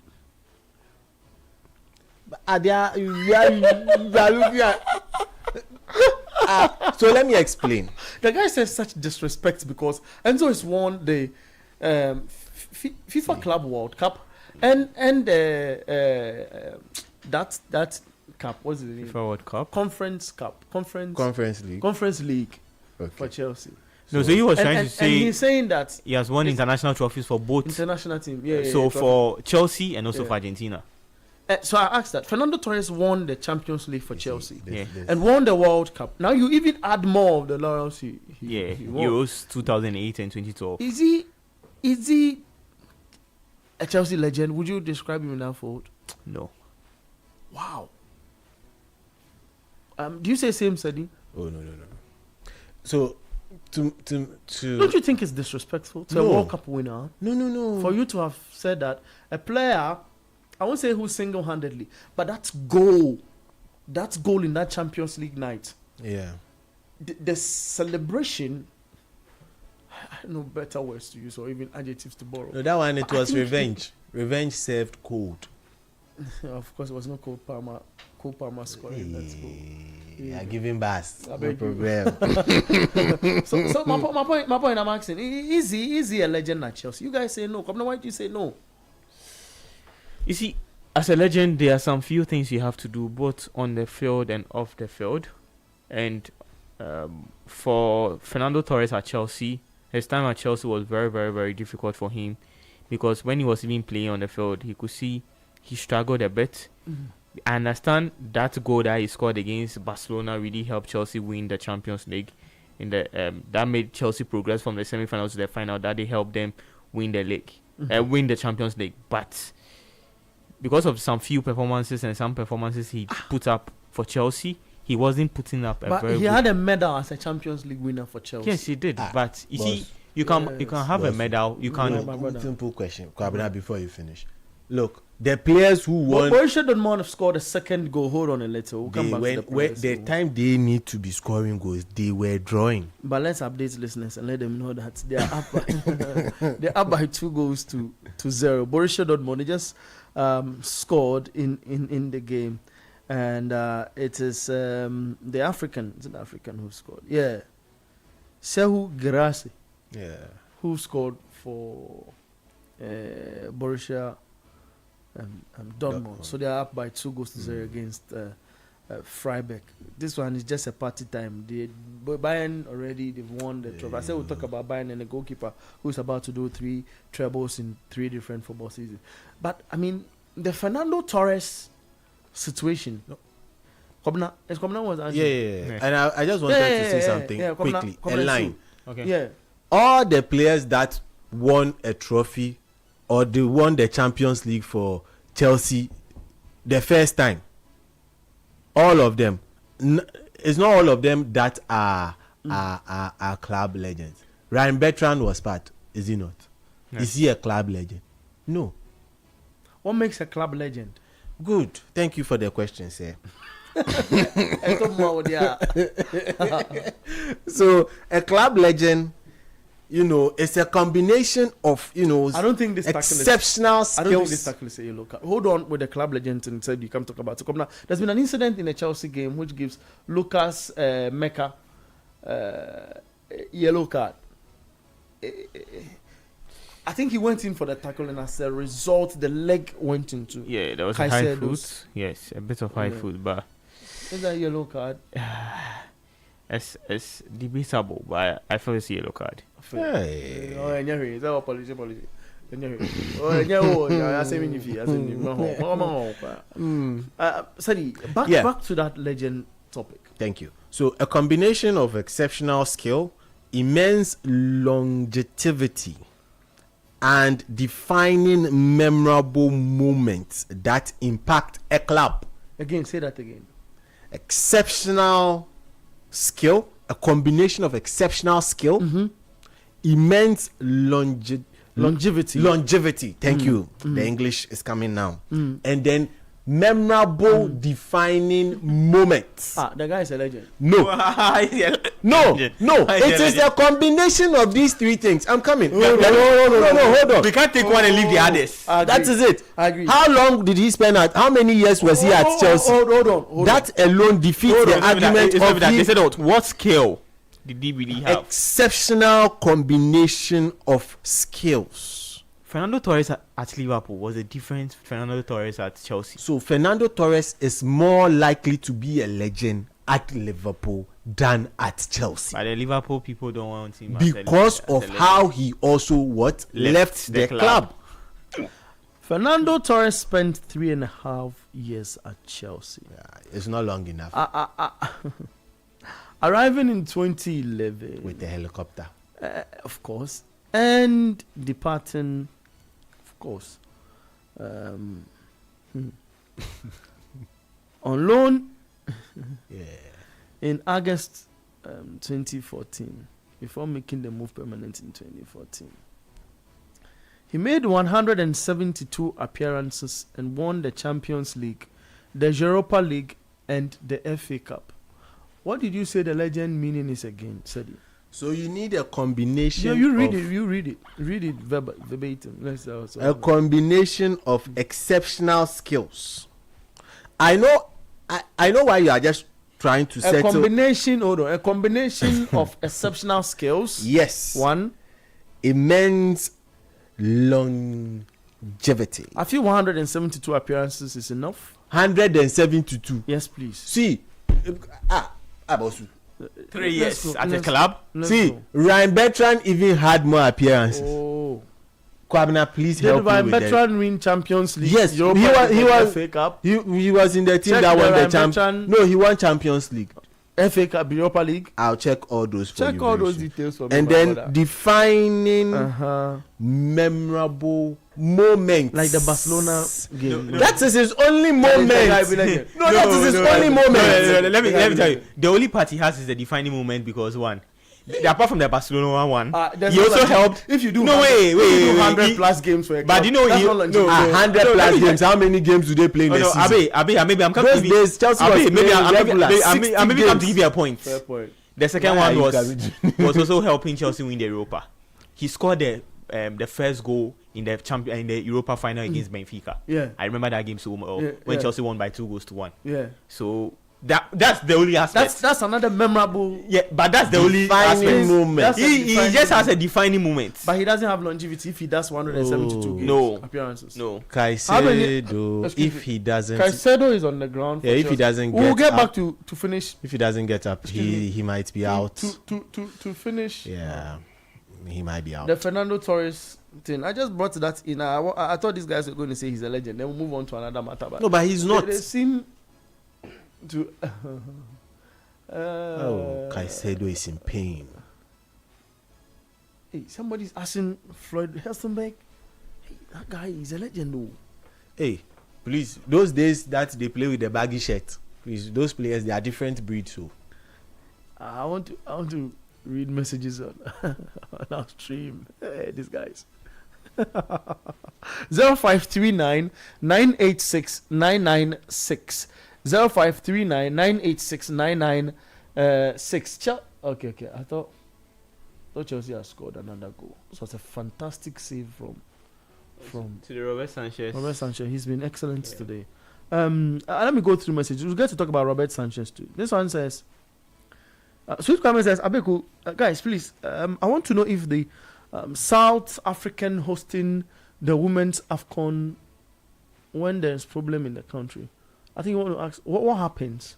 No, they are not hosting the AFCON, so we can't really know. It's Morocco. It's still Morocco. It's Morocco. So I don't know if there's another AFCON. We pray that the CAS ruling does not come before the tournament. I don't want to comment on that. Leave it for CAS. Komna, Torres is a legend at Chelsea. Is Helstonberg a legend? I want to check on Helstonberg for me, please. You mean Jimmy Floyd Hasselbank? Yeah, Okay. Yeah. Torres is a legend at Chelsea. Hey. Torres. A legend Tototis. at Chelsea. Tototis. The guy has made 172 appearances and won 3 important European, 100. 2 important European trophies and the FA Cup. And the guy is not qualified to be a legend.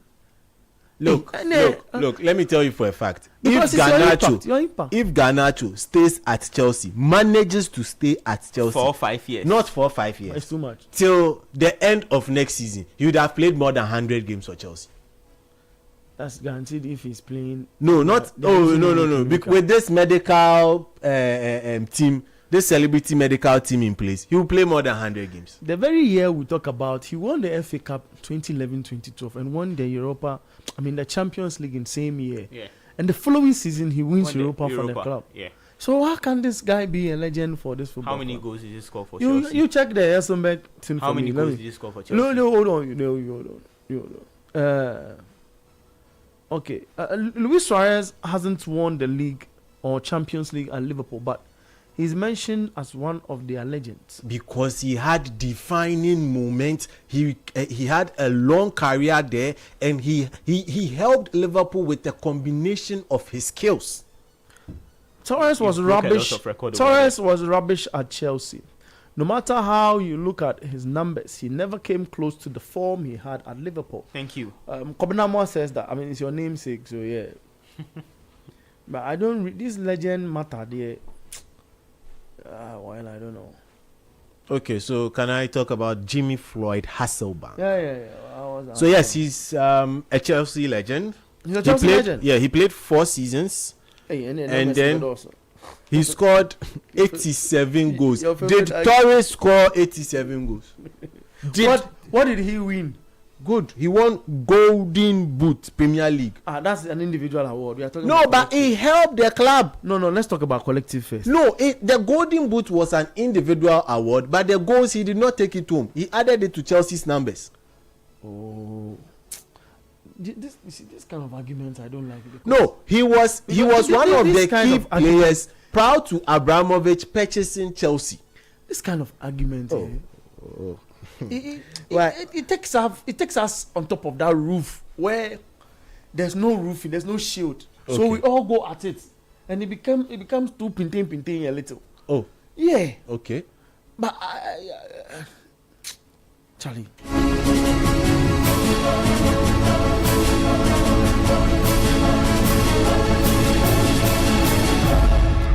It's 80 minutes added on. Leeds United trying to find that all-important goal. This is 97.3 City FM. It's the Republic of Football. Amazing argument by the guy.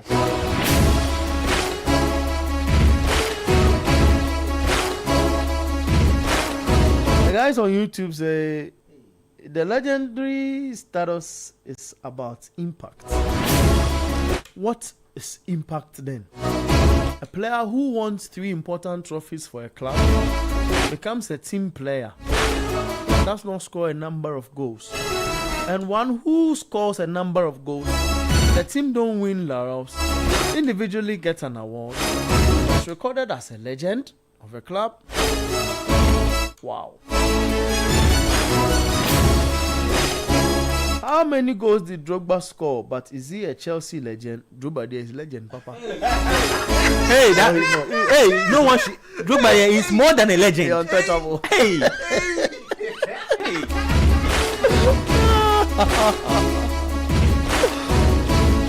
Zero 539986996. WhatsApp number. Chelsea have one leg at the final against Manchester City, and another leg in the semi-final though. Okay, you said one leg in the final, one leg in the semi-final. Because not yet. No, but I think Chelsea firing Liam gave them a chance in this game. Seriously. Yeah, they would have lost this game. Chelsea would have lost this game. Easy. Because listen to what Liam said when he got beat by Brighton and Hove Albion. He said that he will pick a team that wants to play. And we knew that he was going to pick the Nkola the younger lads. Because In, the senior in boys this in- game, trust me, the Tosin senior would have boys not were played. doing politics in the team and not believing him. Yeah. Right now, we've all read articles prior to this show describe situations or scenes of what has happened in this club, which I feel the club is too young to have experienced such politics. If you ask my opinion about Chelsea and I start to rant, statistically, I'll become the target for today's show Hey, because I won't speak well of the club. it's okay. I betray. So I'm reserving all my comment because the team are in the semi-finals of the competition, and later we'll come talk about it if they make the final against City, and by the grace of God, we have live and come in City and talk about it. Yeah. We'll talk about all of that. 0539 986 996 0539 986 996. Okay, there's another incident. It's 96 minutes in play. Daniel Farker. Oh, Charlie, you say It's- what? Daniel. Farker. Mm, mm, mm, You have to stop that. Daniel Farker. Yeah, Daniel Farker. Mm. Is Hey, Charlie. Hey, Chelsea fans have heart too. why do you say that? Aha, good. So now, you see Delap. Uh-huh. You know, anytime he gets substituted into a game, it's counted as he has played the game. Yeah. If he stays at Chelsea one more season, he would be playing close to also 100 games, coming in as a substitute. And if Chelsea win anything, would you say Delap is a club legend? What defining moment has he had? You say FIFA Club World Cup. He helped Chelsea in winning that tournament. Liam Delap in the conversation of legend? Oh, no. It's okay. You come and play like 55 seconds. Yeah. 55 seconds. 55 yeah, seconds, he yeah. doesn't need to play even 1-2 minutes. No, not much. Yes. Nah. Liam Delap, statistically, They should loan him to Coventry. I'll help. I'll be a consultant for Chelsea in the summer for free. I'll give their players away to clubs that need them. I read something about me. It has left my head a little. So I'm just going through the notes I made before the show to give you, a certain number. What are these players doing? The numbers I read about him prior to the show. And I'll find it. I'll find it before we go. I promise I should. 0539 986 996. It's 10 seconds, 5 seconds, in fact, to the end of the game. I think the game is ending now, and Chelsea might just be in This is the last the attack. final of the FA Cup. Nice one. There's a long one in trying to beat the goalkeeper. It goes out. At this point, the referee should whistle. Oh no, No, this that's a was better. smart. That's That's a smart one. move. Oh no, That's a smart no, it's a smart move. It's a smart move. But second, this is so you see, this season in the EPL, a lot of the clubs that have sacked their managers looking for the new manager bounce did not get the bounce. But on numerous occasions, Chelsea have gotten the bounce. Yeah. So long throw. So this should be the last throw. The goalkeeper moves and comes forward for the throw. It's the last throw of the game in the semi-final of the FA Cup. It's Leeds United Chelsea. Chelsea leading by 1-0. He throws the ball long into the 18-yard box. The goalkeeper is out. The Chelsea goalkeeper is out. The Leeds boys don't know what they are doing. But what is the goalkeeper still doing up there? He's in attack. The goalkeeper is in attack. And the referee Full time. blows his whistle. And Chelsea are in the final of the FA Cup. Should the squad win the FA Cup, how would you describe Chelsea's season? Should they win the FA Cup? Failure. One word. Let me read messages. As for Sedi. Let me read messages. This is the Republic of Football. Your messages are welcome on 0539 986 996. Or we should go for a break first. Should we go for a break before we do messages? Maybe we should go for a break. Right, guys? Should we? All right, let's go for a break. We'll come back, read your messages, and continue with the show. This is the Republic of Football on 97.3 City FM on YouTube, at City Sports GHA, and at City FM as well on YouTube. We'll be back.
Republic of Football, and this is the Republic of Football. We are live on radio 97.3 City FM. We are live on City FM 97.3. That's City 97.3 FM on YouTube. And we are on City Sports GHA on YouTube as well. Welcome on board. We answer some few questions on our WhatsApp platform. Go to the YouTube stream to check what the argument is. Spoken about a lot of issues. We'll help you with the call lines for you to phone in at 4:30. Chelsea's made it to the final of the FA Cup. Can this turn events around? I have seen Roberto, what's the name of their manager that won the Champions League for Chelsea? Roberto Di Matteo. Yeah. Roberto Di Matteo win the Champions League for Chelsea at a point where people didn't believe him. He did it in a great style with the likes of Mata and DJ Drogba, Fernando Torres and the likes. Yeah, that was the same season they won the FA Cup. Yeah. So that season he won the Champions League and the FA Cup. Was sacked. Okay, that season a coach was sacked. He won the Champions League and the FA Cup. Yeah. Is that guy? They Is don't that like, guy? they Is don't that like guy? winning doubles. So they've sacked all their double coaches. So Ancelotti, Jose Mourinho. De Zerbi. Yeah. Sorry, not De Zerbi. Who? Gusinik? No. The name you just mentioned. Di Matteo. Di Matteo, and then Maresca. They sack. Oh, just like, they don't like double. You have to stop that. Nobody don't like double. Let's read some messages. So someone is asking a question: if Chelsea wins the FA Cup, will they qualify to the Champions League? What's that direct answer? No. The FA Cup gives you direct access to the Europa League and not the Champions League.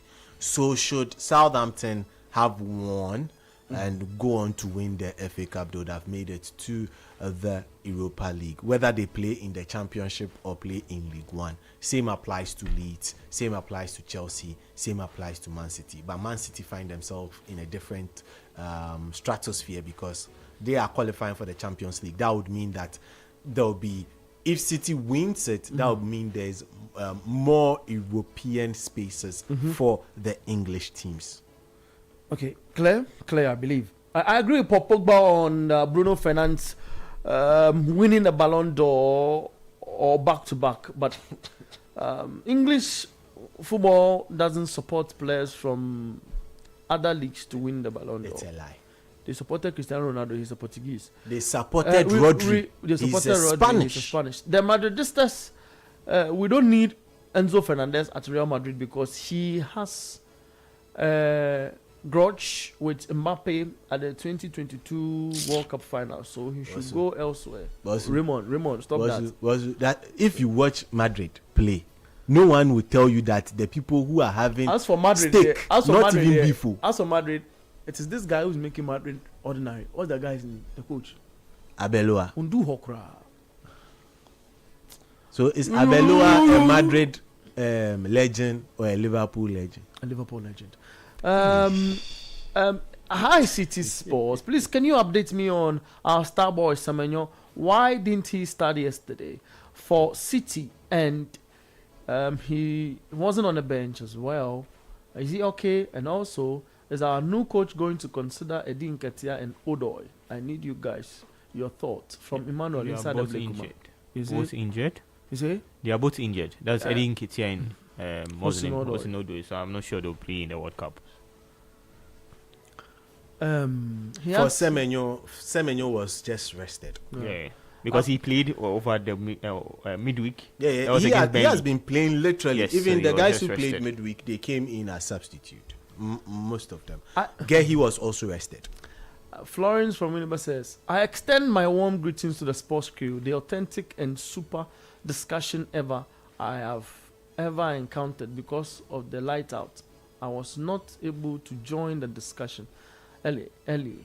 But please, I want to know where Manchester United is currently. Does it mean Sir Alex Ferguson have gone with the blessings for a decade now, United is just sinking as a boat on the sea. Florence, don't worry, eh? Your glory days are coming. The glory days will come. Yeah, yeah, they're coming. No, you don't worry. Yeah. Charlie, is that all? That's all. Okay, let's put the messages there. 0539 986 996. 0539 986 996. You can go on YouTube, like and share, and let others also have an opportunity. But the English FA will be very happy about the FA Cup. Oh, but why is Kwabena saying, Sadi, please, we need Brendan Thomas Asante to get game time at Coventry? But he's not the coach. He said he's not the coach. No, because Sedi said Dilap going on loan to Coventry will be the best thing. Okay. No. But wait. So he's trying to tell us that. No, hold on. If Brandon Thomas Asante and is still with Coventry and Dilap is in the same team, and meaning Dilap is going to just bench Thomas Asante. No, as a coach, you look at it statistically. How many goals has Thomas Asante scored this season? How many times has this guy hit the goalpost? No. How many times has Dilap hit the goalpost? If you are also going to use that, it's not going to be fair because Brandon Thomas Asante plays in the Championship. Championship is different from the Premier League. Guys, but a Championship team beats the club that wants to win the EPL. That is different. That's the How is that different? Guys, let's talk about the FA. You have promised that we'll talk about the Bayern guy too. Yeah. It's 3-0 for Borussia Dortmund. It's 3-0. And Abe, we need to give Arsenal to their shout-outs. Freiburg. You can do all of that in the mix because of the question I'm about to ask. Okay. So Torino started the game against Inter. Let's switch and get to the Inter game. Torino. We'll be telling you about it. It's half time. It's Le Havre 2, Metz 2. Lille 1, Paris FC 0. Rennes 1, Nantes 1. Half time in the French Ligue 1. Chelsea advances and gets into the final of the FA Cup against Manchester City. First off, my questions are a lot when it comes to this. We've got 20 minutes to do it though.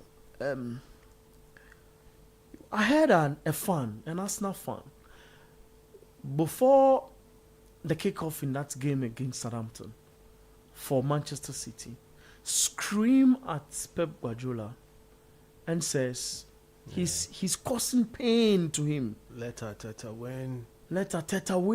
You've mesmerized my life. How would you consider his tenure at Manchester City? If you're winning the league or the domestic treble, he's an FA Cup, he's won the Carabao Cup already. There's a league in the system coming. He wins it and not retire, but as in leaves Manchester City still as a hero. One. I want you to mix all of that in the other questions. If you get lost too, let's just do one. Then there is first of all, let's start with the domestic treble. Yeah. The scream at causing misery to Arsenal. You feel there's a potential Pep will win this league? Kobna said it long ago, even before the gap closed. People were insulting him, but he stood his ground. Yeah, and he said that the league, fantastic. The league will finish on goals, goal difference. Yeah. Between City and Arsenal. He's mentioned it when there was gap, like 6-7 gap, before. Said, where is this going? Is Pep winning the domestic treble? Would he have to leave because the applause will be high and give Maresca the opportunity to come in as well? Well, Pep Guardiola coming into the EPL was just a breath of fresh air, and he has always loved it. And it looks like this will be the longest time he has stayed at a club, because this was the one that made it more competitive for him, and he had to constantly be evolving to stay up in the game. And Pep has loved the evolution that he has gone through as a manager, bringing in different players at different times to deploy them in different positions, to bring in this whole different system, and everybody copies it the next season, and then Pep is on to the next thing, and Pep is on to the next thing. So everyone is constantly in a situation where they are caught, one step behind Pep. He has loved it in the EPL or in England for sure. When he joined, he made it look as though the Carabao Cup was a trophy that he really didn't like. But now you check it and you've seen he's won it 5 times. 5 times. For someone who says he was not really seeing it as that in the first instance. But that is the competition that he has been giving teams 9-0 and things. He knows no sympathy in those games. Now, coming into the final stretch of the season, this is a Pep team that through the season was not touted as the ones that were going to win a treble, a quadruple, a double. Everything was pointing in the direction of Arsenal. Now, Arsenal find themselves in a position where they have lost the quadruple, they've lost the triple, now they are stuck on the double. All of a sudden, Pep Guardiola has rather increased his chances from 0. He now has 1 trophy, and he's actively looking at doing the domestic double. Now, to get the domestic double would be a special thing for Pep Guardiola, let alone a domestic treble. To get a domestic treble means that he would have won the Carabao Cup already. He has done that already, and then he would have won the FA Cup. He's in the final for that, and he would have won the EPL. Now, I like the argument. So for the FA Cup, it's just a 90-minute affair between himself and Chelsea. Okay. So Real Oviedo finished that game 2-1 in favor of Elche. So Elche rather finished the game 2-1. How am I putting it? Real Oviedo 1, Elche 2. Sorry, I was also in your thoughts. That's why following your argument. Let's talk. I'm listening. Sorry to do this.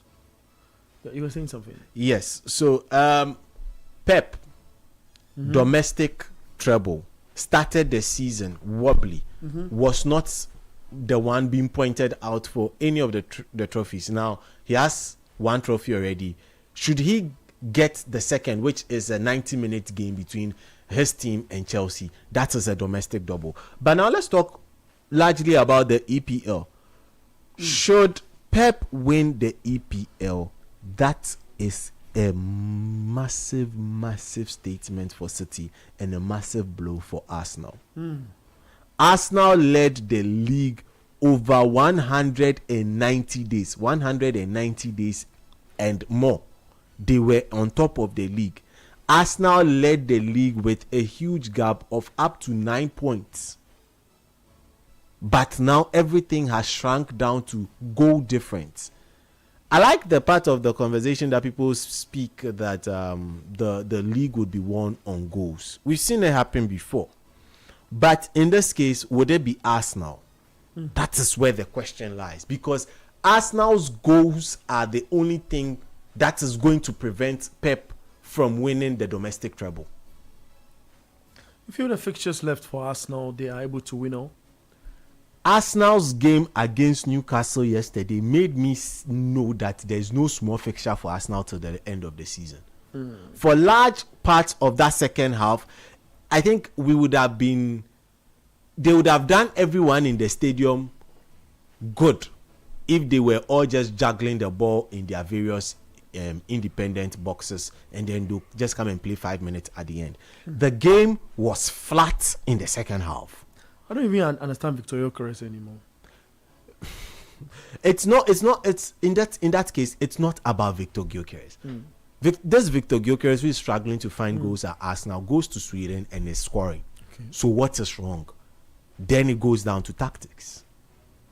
It's in the same case when you come into Ghana. Semenyo scoring in City comes to Ghana, and then we don't see. So you feel Pep is winning the league and the FA Cup? No, it would depend on what happens for Arsenal to allow Pep to win the league. Okay. It's not in Pep's hand to win the league. If Arsenal starts scoring bucket loads of goals, Pep is not winning the league. Is Chelsea having a chance to win this FA Cup? Chelsea have put themselves in a situation where they can win the FA Cup because it's a 90-minute affair, starting off on a clean slate. Sacking Liam Rosinia has given them better odds and better options and better, hope of winning the FA Cup. Trust me, if Liam Rosinia was in charge of Chelsea, the Leeds would have beaten Chelsea today by 3-0. Governor, if Bruno Fernandes, if he had moved to Manchester City and played in this success story of Manchester City, would you consider him to be back-to-back Ballon d'Or winner as suggested by Paul Pogba, No. former Manchester United player?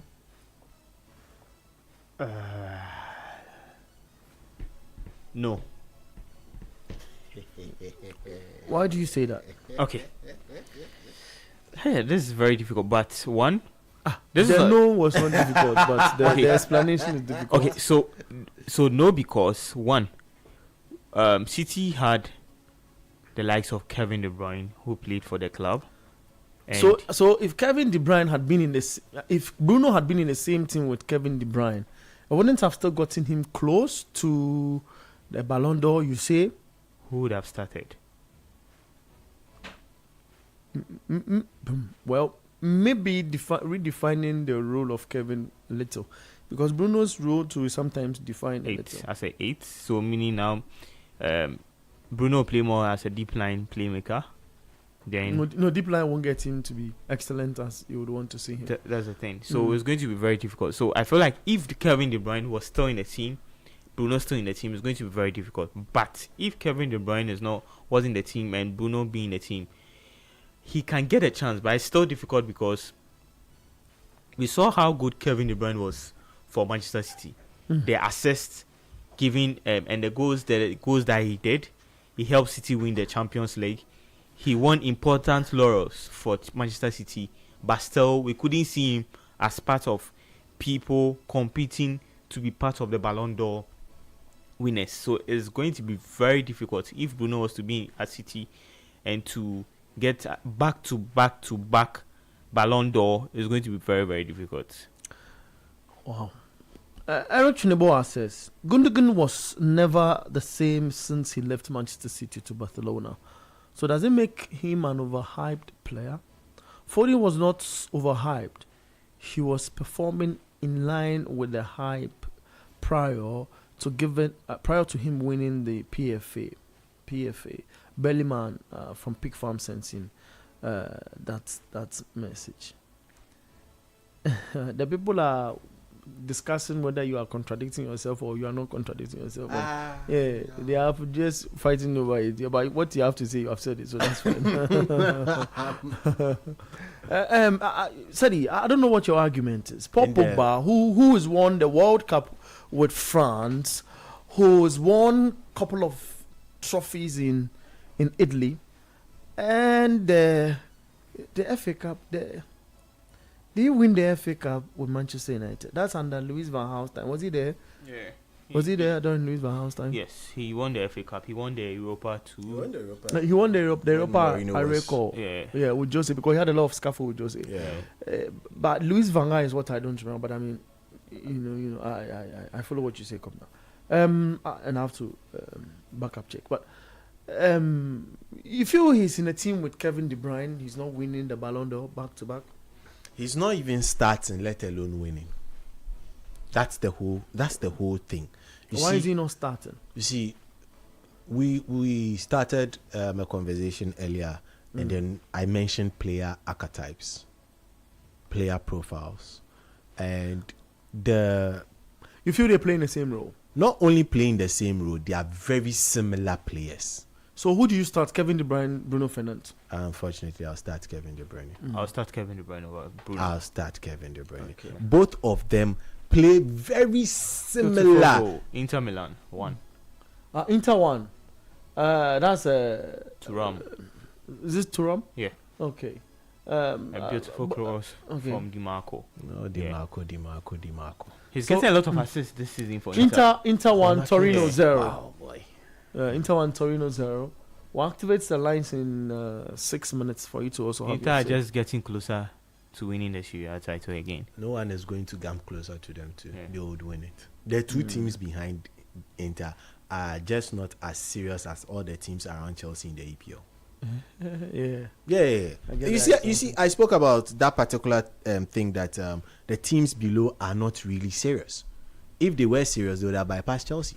Look at Sunderland. They sat at home and got beat. They were beaten handsomely. They've now made Spurs, what's the name, relegation battle so interesting. Because it looks like Spurs might go. Because West Ham is not willing to at least drop some points. West Ham will be West Ham Let's very soon. let's stay on the Kevin De Bruyne, Good. Bruno Fernandes beat a little. So listen, they are very similar players. They play very, very similar football, and we see City and we see how Pep Guardiola plays. There's no way Pep would bench KDB for Bruno. That one alone, since he will not be playing, he will not be in the conversation for Ballon d'Or. Since he will not be playing, he will not be in the conversation for Ballon d'Or. If you tell me that if a Bruno was at a Madrid, he would be in the conversation for a Ballon d'Or, even with that, Cruz will bench Bruno. Let's look at the time that Bruno started this trajectory of peaking and put him in any of the other teams, and let's find out that the players who play in that position, would he have been able to unseat any of them? Then Paul Pogba's argument can be considered. But aside that, I think Pogba is just bigging up a former teammate. He's just giving him hype. That's an amazing goal. Where is it coming from? What I'm watching is just a replay. Yeah, It's a it's a replay in the replay. Bundesliga. Okay, you go on. Yeah, so like I was saying, if we look at the peaking period of Bruno Fernandes and then juxtapose it to the teams that were in active positions, that were winning laurels, would he match into any of those teams and unseat the person in that position? Then he now comes into the conversation. But so far, we look at it, I don't think he's unseating anyone in any of the clubs that were winning at that time and with the players playing in his position.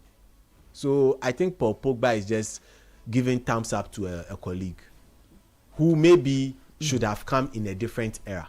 Okay. That's it. Bruno is behind Marcus Rashford's success at Manchester United. He took a lot of risky passes and located him that helped Marcus's numbers improve. But maybe that's a conversation for another day. What do you also think in relation to this? Paul Pogba saying Bruno Fernandes would have been back-to-back Ballon d'Or winner if you had played for Manchester City. Let us know. Chelsea has booked their tickets in the final of the FA Cup. What's your say on that too? Let me give updates across the other centers in the other leagues, which is currently ongoing. Then I get you on the phone and we talk. 0539986996. In La Liga, there is one game that starts at 4:30. That's Osasuna versus Villarreal. Earlier on, Rayo Vallecano played 3-3 with Real Sociedad. Real Oviedo 1, Elche 2. Villarreal will be taking on Celta Vigo at 7 p.m.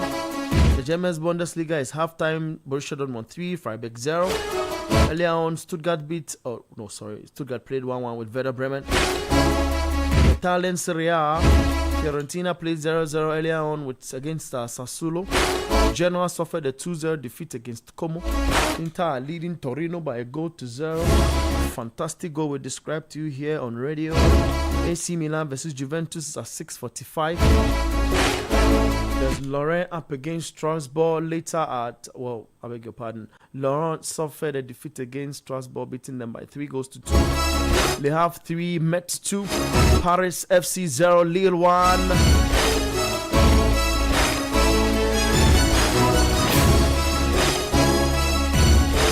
Nantes playing 1-1 with Rennes. 56 minutes. Marseille up against Nice later at 6:45.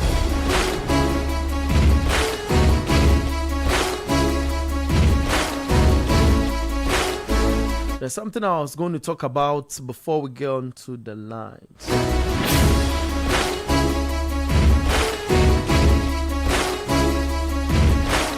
Zero 0543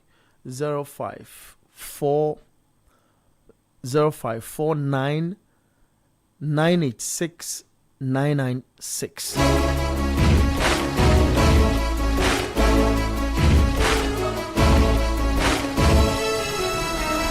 So Manuel Neuer can become the first player in history to win 3 trebles. In 2012 and 2013, he won his first treble with Bayern, lifting the Bundesliga, the DFB Pokal, and the Champions League. In 2019-2020, the second one followed, winning the exact same 3 competitions. Now in 2025-2026, that's could just repeat itself.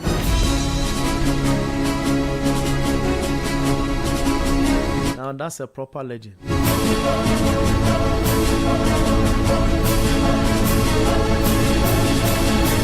Sums the entire legendary argument up. Let me take a long message. You go on to the lines and talk. Guys, where the EPL is now is out of the hands of Mikel Arteta and his Arsenal team. Mr. Arteta missed his tactic, and as we speak, he hasn't even realized that forcefully playing Martin Odegaard and putting Eze on the bench is the reason why his team is struggling. Arteta should be sacked because his team cannot keep holding the hopes of these good players on hold forever. At this time of the EPL, Arteta lacks the verve and strong mindset to bench his captain, who only jokes on the pitch. His defenders should leave if they bottle up the league. Arteta is just not good enough. It is not about sitting in the league for over 100 days. Sitting days, It's not about sitting in the league over 100 days. It's about grinding results at the crucial time and winning the league. So, Paul, I think you want to say it's not about sitting on top of the league for over 100 days. Yes, so that makes the thing complete. Let's get on to the lines now. 0549 986 996. You can phone in now. 0539 986 996. Chelsea are through to the finals of the FA Cup. What would you describe their season should they win against Manchester City? Or is that too much of an impossible task for them to achieve? 0539 986 996. 0549 986 996. Let's get you on the line now and have your say.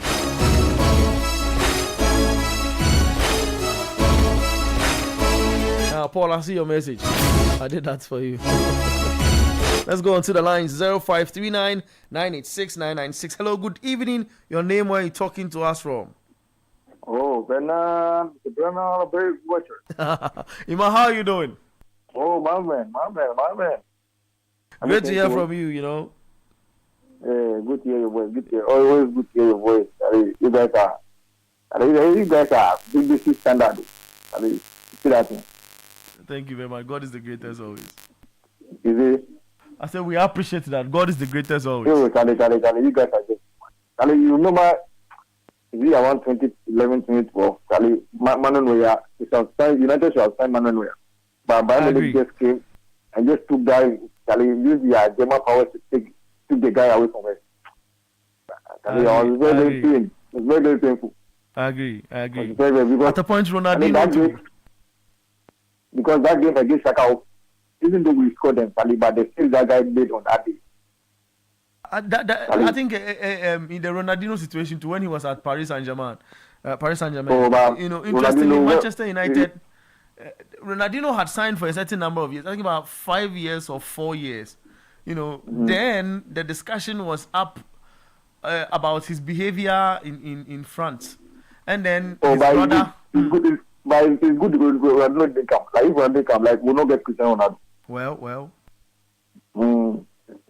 Yeah. So it will. So but the Bruno, for the Bruno Fernandes, and if this guy was playing in Madrid, or any Charlie Ballon d'Or like back to back.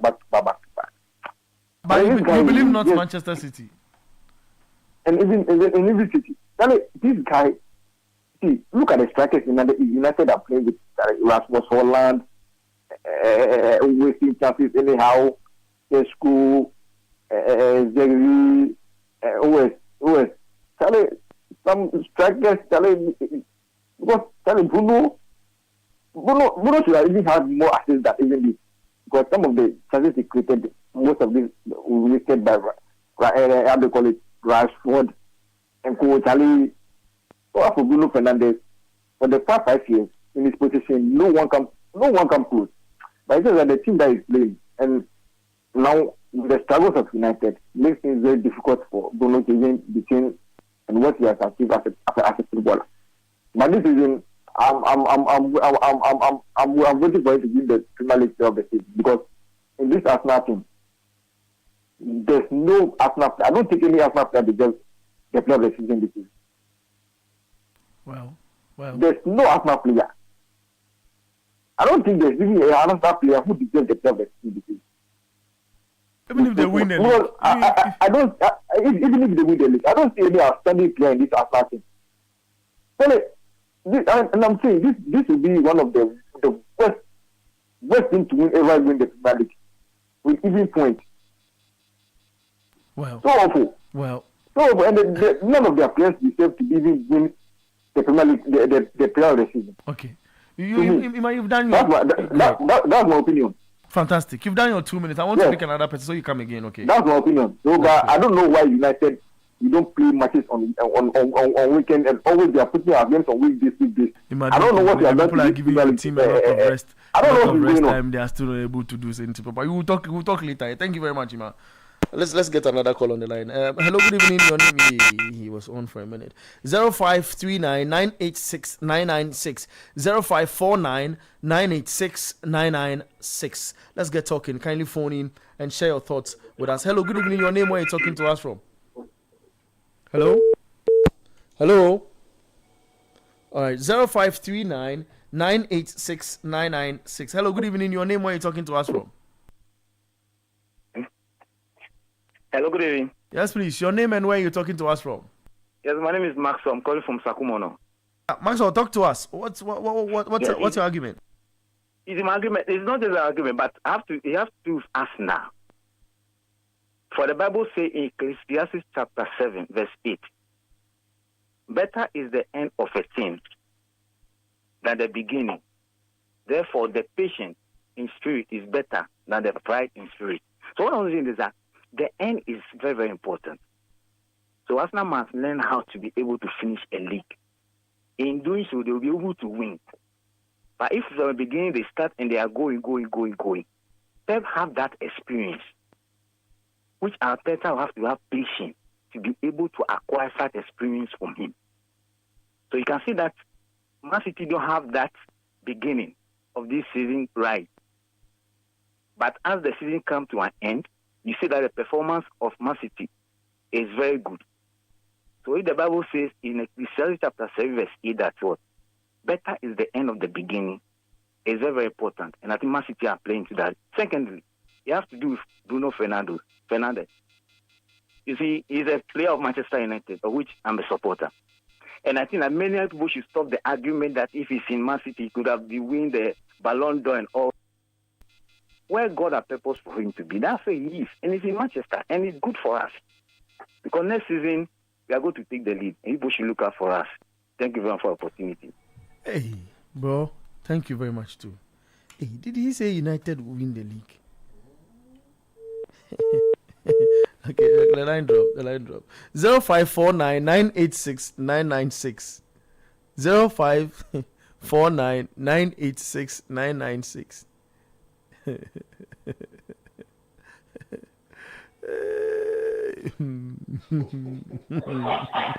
Hello, good evening. Your name, where are you talking to us from, please? Hello, good evening. My name is Shaibu, calling from Chad. Shaibu from Chad. Shaibu, let's talk. From Chad. My submission is on Bruno Fernandes about the way Pogba was saying if he were to be playing for City, he would have won the Ballon d'Or. For me, I don't think if you are a player that maybe you give too much, like you are good in assisting, that means you should be a Ballon d'Or winner. That is my opinion. Moreover, the way you guys are comparing De Bruyne to Bruno Fernandes, it's an insult to the legacy of De Bruyne. De Bruyne is a proper baller. De Bruyne is in the level of Iniesta and Co. So for me, Bruno is just a normal player who can assist and score penalties. If De Bruyne couldn't win the Ballon d'Or, how can Bruno Fernandes win the Ballon d'Or can assist? He's just a normal player. You people are hyping Bruno Fernandes too much. Anytime I hear that, I get upset. So that's my submission. All right. Thank you very much. 0549 986 996. 0539 986 996. Hello, good evening. Your name, where are you talking to? Oh, he was on for a minute. I heard him really pressing his phone. Sorry, come back. 0539 986 996. Yes, you're back. Hello, good evening. Your name, where are you talking to us from? Hello? Yeah, this is Max back again. Yeah, Max, let's talk. Yes, the listener that just called in, he said Bruno is a normal player. I disagree with him. He's doing what is expected of him as a midfielder, isn't it? He's not a normal player. He's scoring the goals, he's supplying the assist, and he's supporting the team as a captain. He's playing his role. So he's not a normal player. He's supposed to be in Manchester United. That's why he's there. And the work he's doing there is fantastic. Many of the players in the Premier League, they are not equal to his level. Look at his assistance he has given this season alone in Manchester United. You say his City can demand that. But no, I disagree. He's not a normal player. Okay. Bruno is a player of all standards, and he's doing his best. Thank you very much. All right. Thank you to Maxwell. United folks are back defending their own. 0539 986 996. Hello, good evening. Your name, where are you talking to us from, please? Hello, good evening. My name is Julius. Your name is what? Abokobi. Julius from Abokobi. Julius, let's talk. Yes, on the issue of Bruno Fernandes, in fact, he's just an average player. He just found himself in a group of people who are not so much good, and then he's making the name as if he's one of the best. He cannot be compared to De Bruyne, whom didn't even win or even was chosen to be one of the world best. How much more Bruno? If I may go to Chelsea, I'm a Chelsea fan, and then Chelsea is a team that wins. All we know is winning. All these ho-ha, we're able to go to 2 finals this season. If I'm not lying, that is a winning thing. So if the Boli and his groups are listening to me, they should make sure they get a better coach for us. These players, you see them very young, but they are so good. And this can tell when we played PSG in the final of the Club World Cup, beating Barcelona this season. So if we can get a better coach, a coach who can start these players to play properly, I think that Chelsea can do better next season. Thank you so very much. Thank you too. But recall that Chelsea's been to 2 semi-finals, not 2 finals. This is the first final they've had this season. Yes, good evening. Your name, where are you talking to us from? Oh, Bernard, a big question. Mama, you are back. Give me 1 minute. Yes, I'll give you 1 minute. Let's talk. Who is comparing De Bruyne to De Bruyne? You said who is comparing De Bruyne to De Bruyne? De Bruyne to Bruno Fernandes. It's Paul Pogba, who was played at the highest level and won the World Cup. No, and he didn't make a comparison. He only said that if he's in the team. Did the caller compare Bruno to Kevin De Bruyne? I think the callers have. Oh, who would have? No one compared Bruno to Kevin De Bruyne. Nobody. Master, you is that. If you are upset because people are talking good about Bruno Fernandes. This is so ridiculous. I mean, what is this? You are upset because someone is comparing. How do you call it? How do I put it? Like someone is praising Bruno Fernandes, so you are upset. If you are upset, go and blend the sea. It's okay. So someone can make the argument. It's okay. No, someone can make the argument. Oh, this is so. Sometimes you have to be fair. Hold on. I think this is the point of view of somebody. You just don't come and rubbish it. You're going to talk your own. Don't come and rubbish someone's statement. I get you. Bruno Fernandes said this. Master, Bruno Fernandes will start in every team in this world. Let me tell you, every international, how do you call it? Every national and every club, Bruno Fernandes will start. There's no number 10 in this world who is better than Bruno these days. Tell me which number 10 is better than Bruno these days. No, that's what you're talking, Charlie. You have to be fair. It's okay. I think your point is well made. Thank you. 0539 986 996. Hello, good evening. Your name, where are you talking to us from, please? Yeah, good evening. My name is Igo Chuku from Ashama. Igo Chuku from Ashama. Let's talk, Igo. Yeah. This Manchester United fans, they should come. We have seen the likes of Fabregas give us 18 assists, 19 assists.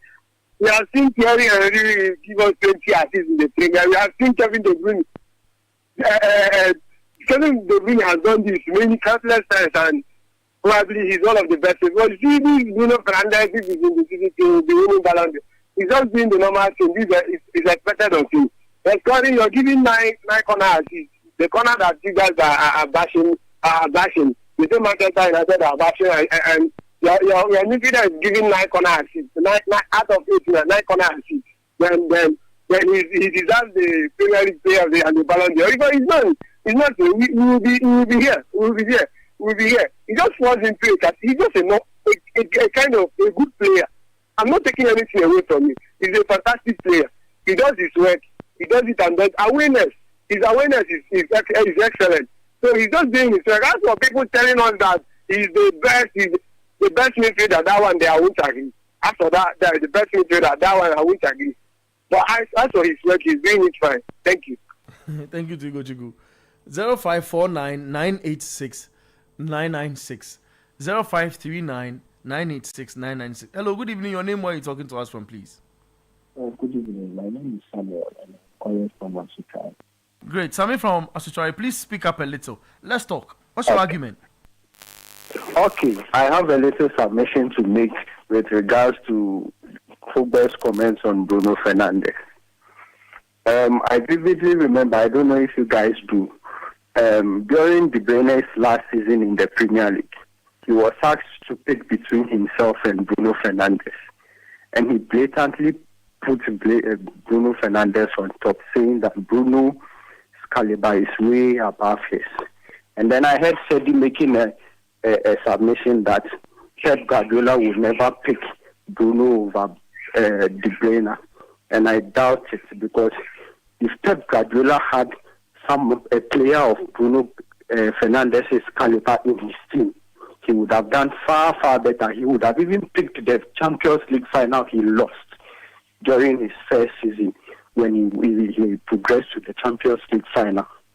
And what he's doing in this Manchester United team, it blows everybody's mind. Even Thierry Henry is is how do we say it? He's always praising Bruno for the exploits he's doing with this broken United team.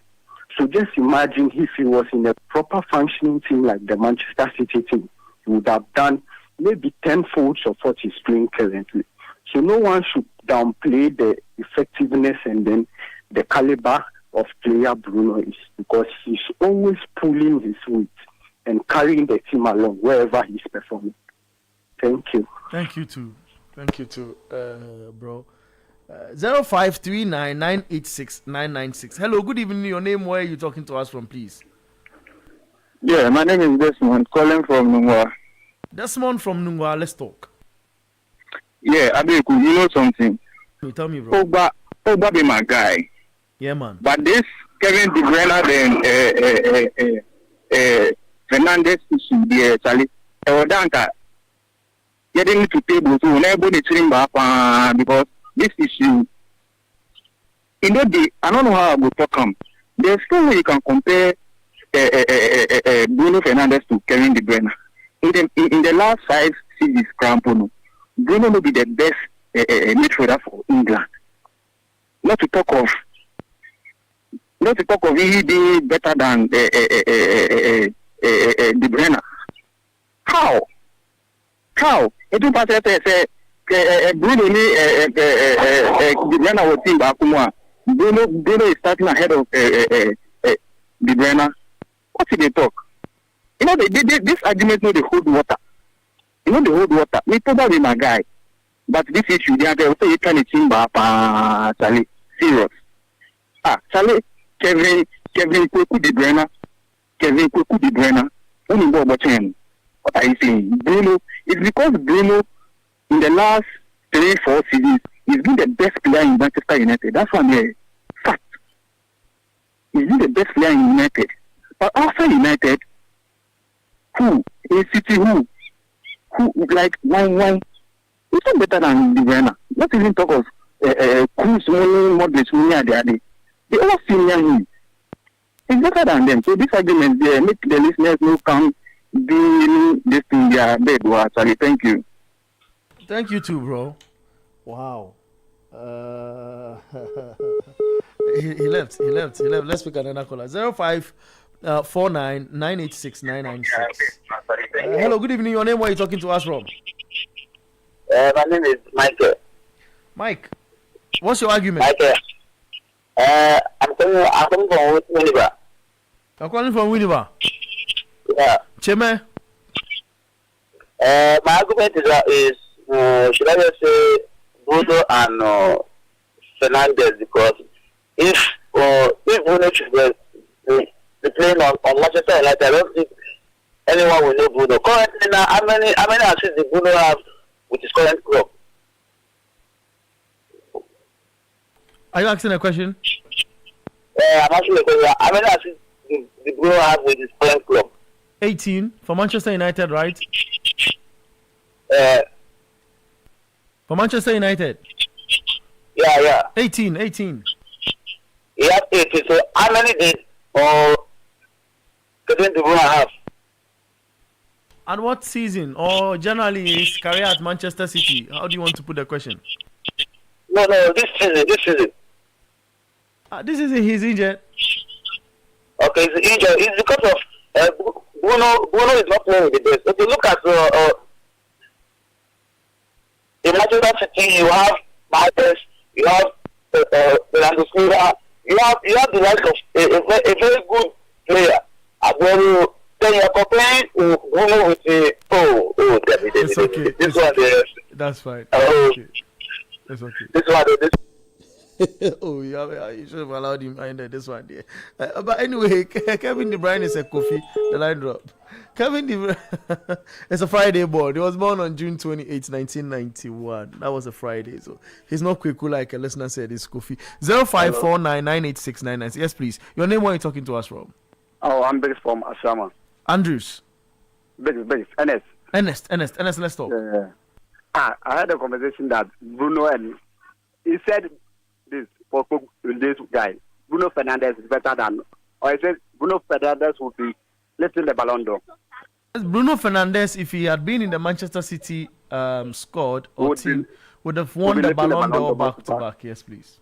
Okay. But this one I doubt. But I don't understand. Bruno is giving assists. Assists which doesn't struggle for the ball, only just pass, free kick, pass to go, and I think, oh, after that one there, I'm not sure Bruno Fernandes will lift even a trophy. Will be causing chaos at the club. But for the Chelsea, Ekola made mention that Chelsea is being in 2 finals. Hello? I think we corrected that. We said 2 semi-finals. He's now in its first final. No, it's final because the FIFA Club World Cup, Chelsea went to final. Oh, No, FIFA Club World Cup is last season. last season. I learned it was pre-season. Oh no. Pre-season is not the main season. Pre-season is. Oh, three but different yeah, cheating us. I'm not fair to us. seasons. Oh, But as for Bruno, dear, I'm not sure. okay, that's fine. Okay. Thank you. Thank you. Thank you very much. 0549986996. Let's talk. Your name, where you calling us from, please? Hello? Yes, please. Your name and where you talking to us from? My name is Dennis from Toma. Oh, great. Dennis, what's your argument? Yes, my argument is that he Bruno was he compared to the other guy. No, Kelvin. He was. That was that was not the argument. So I think he could have corrected those who were calling that Bruno was being compared to Kevin De Bruyne. Well, the reason why his name came into that discussion was the role they play on the pitch. And the argument was if he is to play for Manchester City during Kevin De Bruyne's time, they would have probably be playing in the same role for the club. Hence the comparison. Okay. So that are those people they should watch out next year for United. Okay. All right, that's great. Thank you. 0539986996. 0549986996. Hello, good evening. You're talking to us from, please. Yeah, good evening. Please, I'm calling from Dakoma. My name is Makalfi. I'm a strong advocate of the Bruno Fernandes and the Kevin De Bruyne argument. I believe when you have to check this history, looking at the number of games De Bruyne played for Manchester City and the number of games Bruno Fernandes has also played for Manchester City, then when you look at it, I say there's no way you can say Kevin De Bruyne is a better player than Bruno Fernandes. So he would have won the Ballon d'Or back to back if it was to be in Manchester City. Thank you. All right, thank you too. I think his argument is you let the callers finish their time. 0549986996. Good evening. Your name, where you talking to us from, please? Hello. Yes. Your name and where you talking to us from, please? Yeah, I'm Tazi Java Future, calling from Afghanistan State, currently in Norway. All right, bro, let's talk. All right. I think Chelsea has a young squad, and with a good coach, Chelsea can do well next season. Yeah, that's what I think. I think it's bad coaching that is affecting Chelsea, and it will be disastrous if Chelsea didn't qualify for Champions League. Thank you. All right, thank you very much. 0549986996. 0539986996. Hello, good evening. Hello. Your name, where are you talking to us from, please? Good evening, I'm Mark, calling from Kotobabi. Mark, let's talk. Please, were you discussing issue concerning Bruno Fernandes and Kevin De Bruyne? We are discussing what Popoba said, that if Bruno had been in the City team, he would have won Ballon d'Or back to back. And people just juxtaposed that with the role Kevin De Bruyne plays in and where Bruno was possibly to play. Yes. Yes. Did Bruno play in the Premier League and De Bruyne also play in the Premier League? Yes, please, for different teams.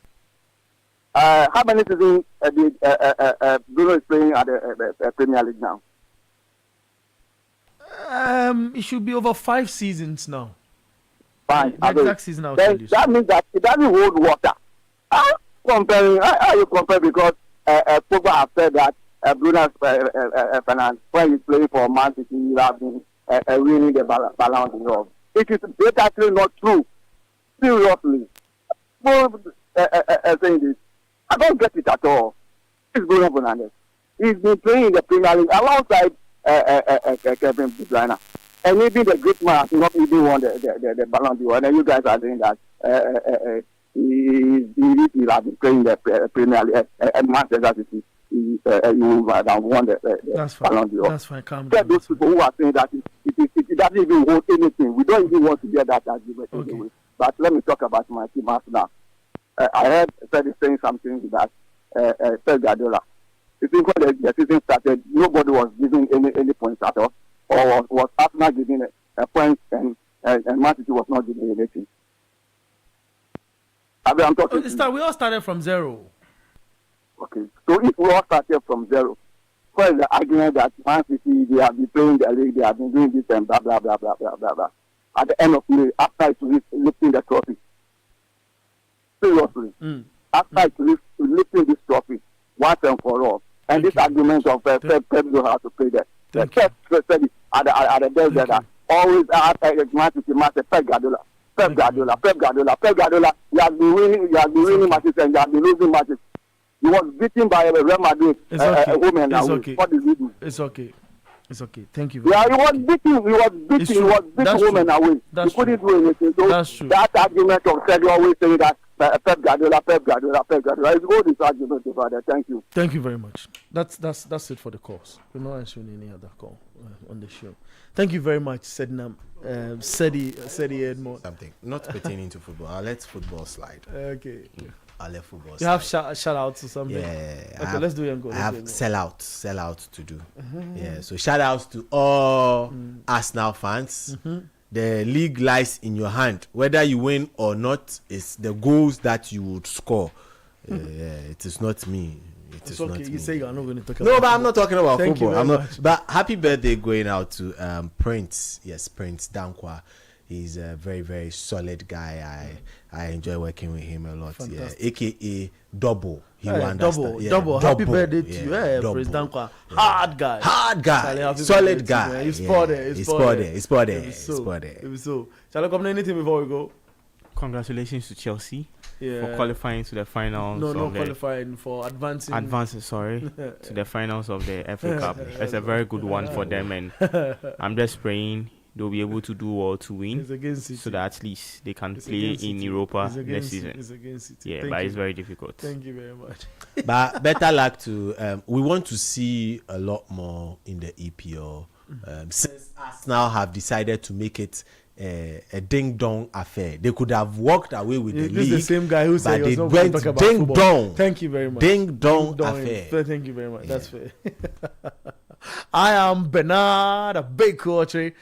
Thanks to Emmanuel Latte and Raphael for helping us with a lot of technical assistance here in the studio. We'll meet you same time next week. This has been the Republic of Football, your latest updates from Europe. Thanks to Mr. Edwin Kwakofi and doing an excellent job behind the scenes, making sure we come on scene. We've been live across our viewing platforms and on radio 97.3 CTFM on our listening platform as well. We'll meet you same time next week. Thanks to every other person who did the listening. We'll meet you again. Tomorrow there's kickoff, but later this evening at 9 p.m. there's scorecard on your TV, runs up until 10:30. We'll be analyzing the games that was played across Europe. I am Bernard, a big coach. Sports life, you get involved.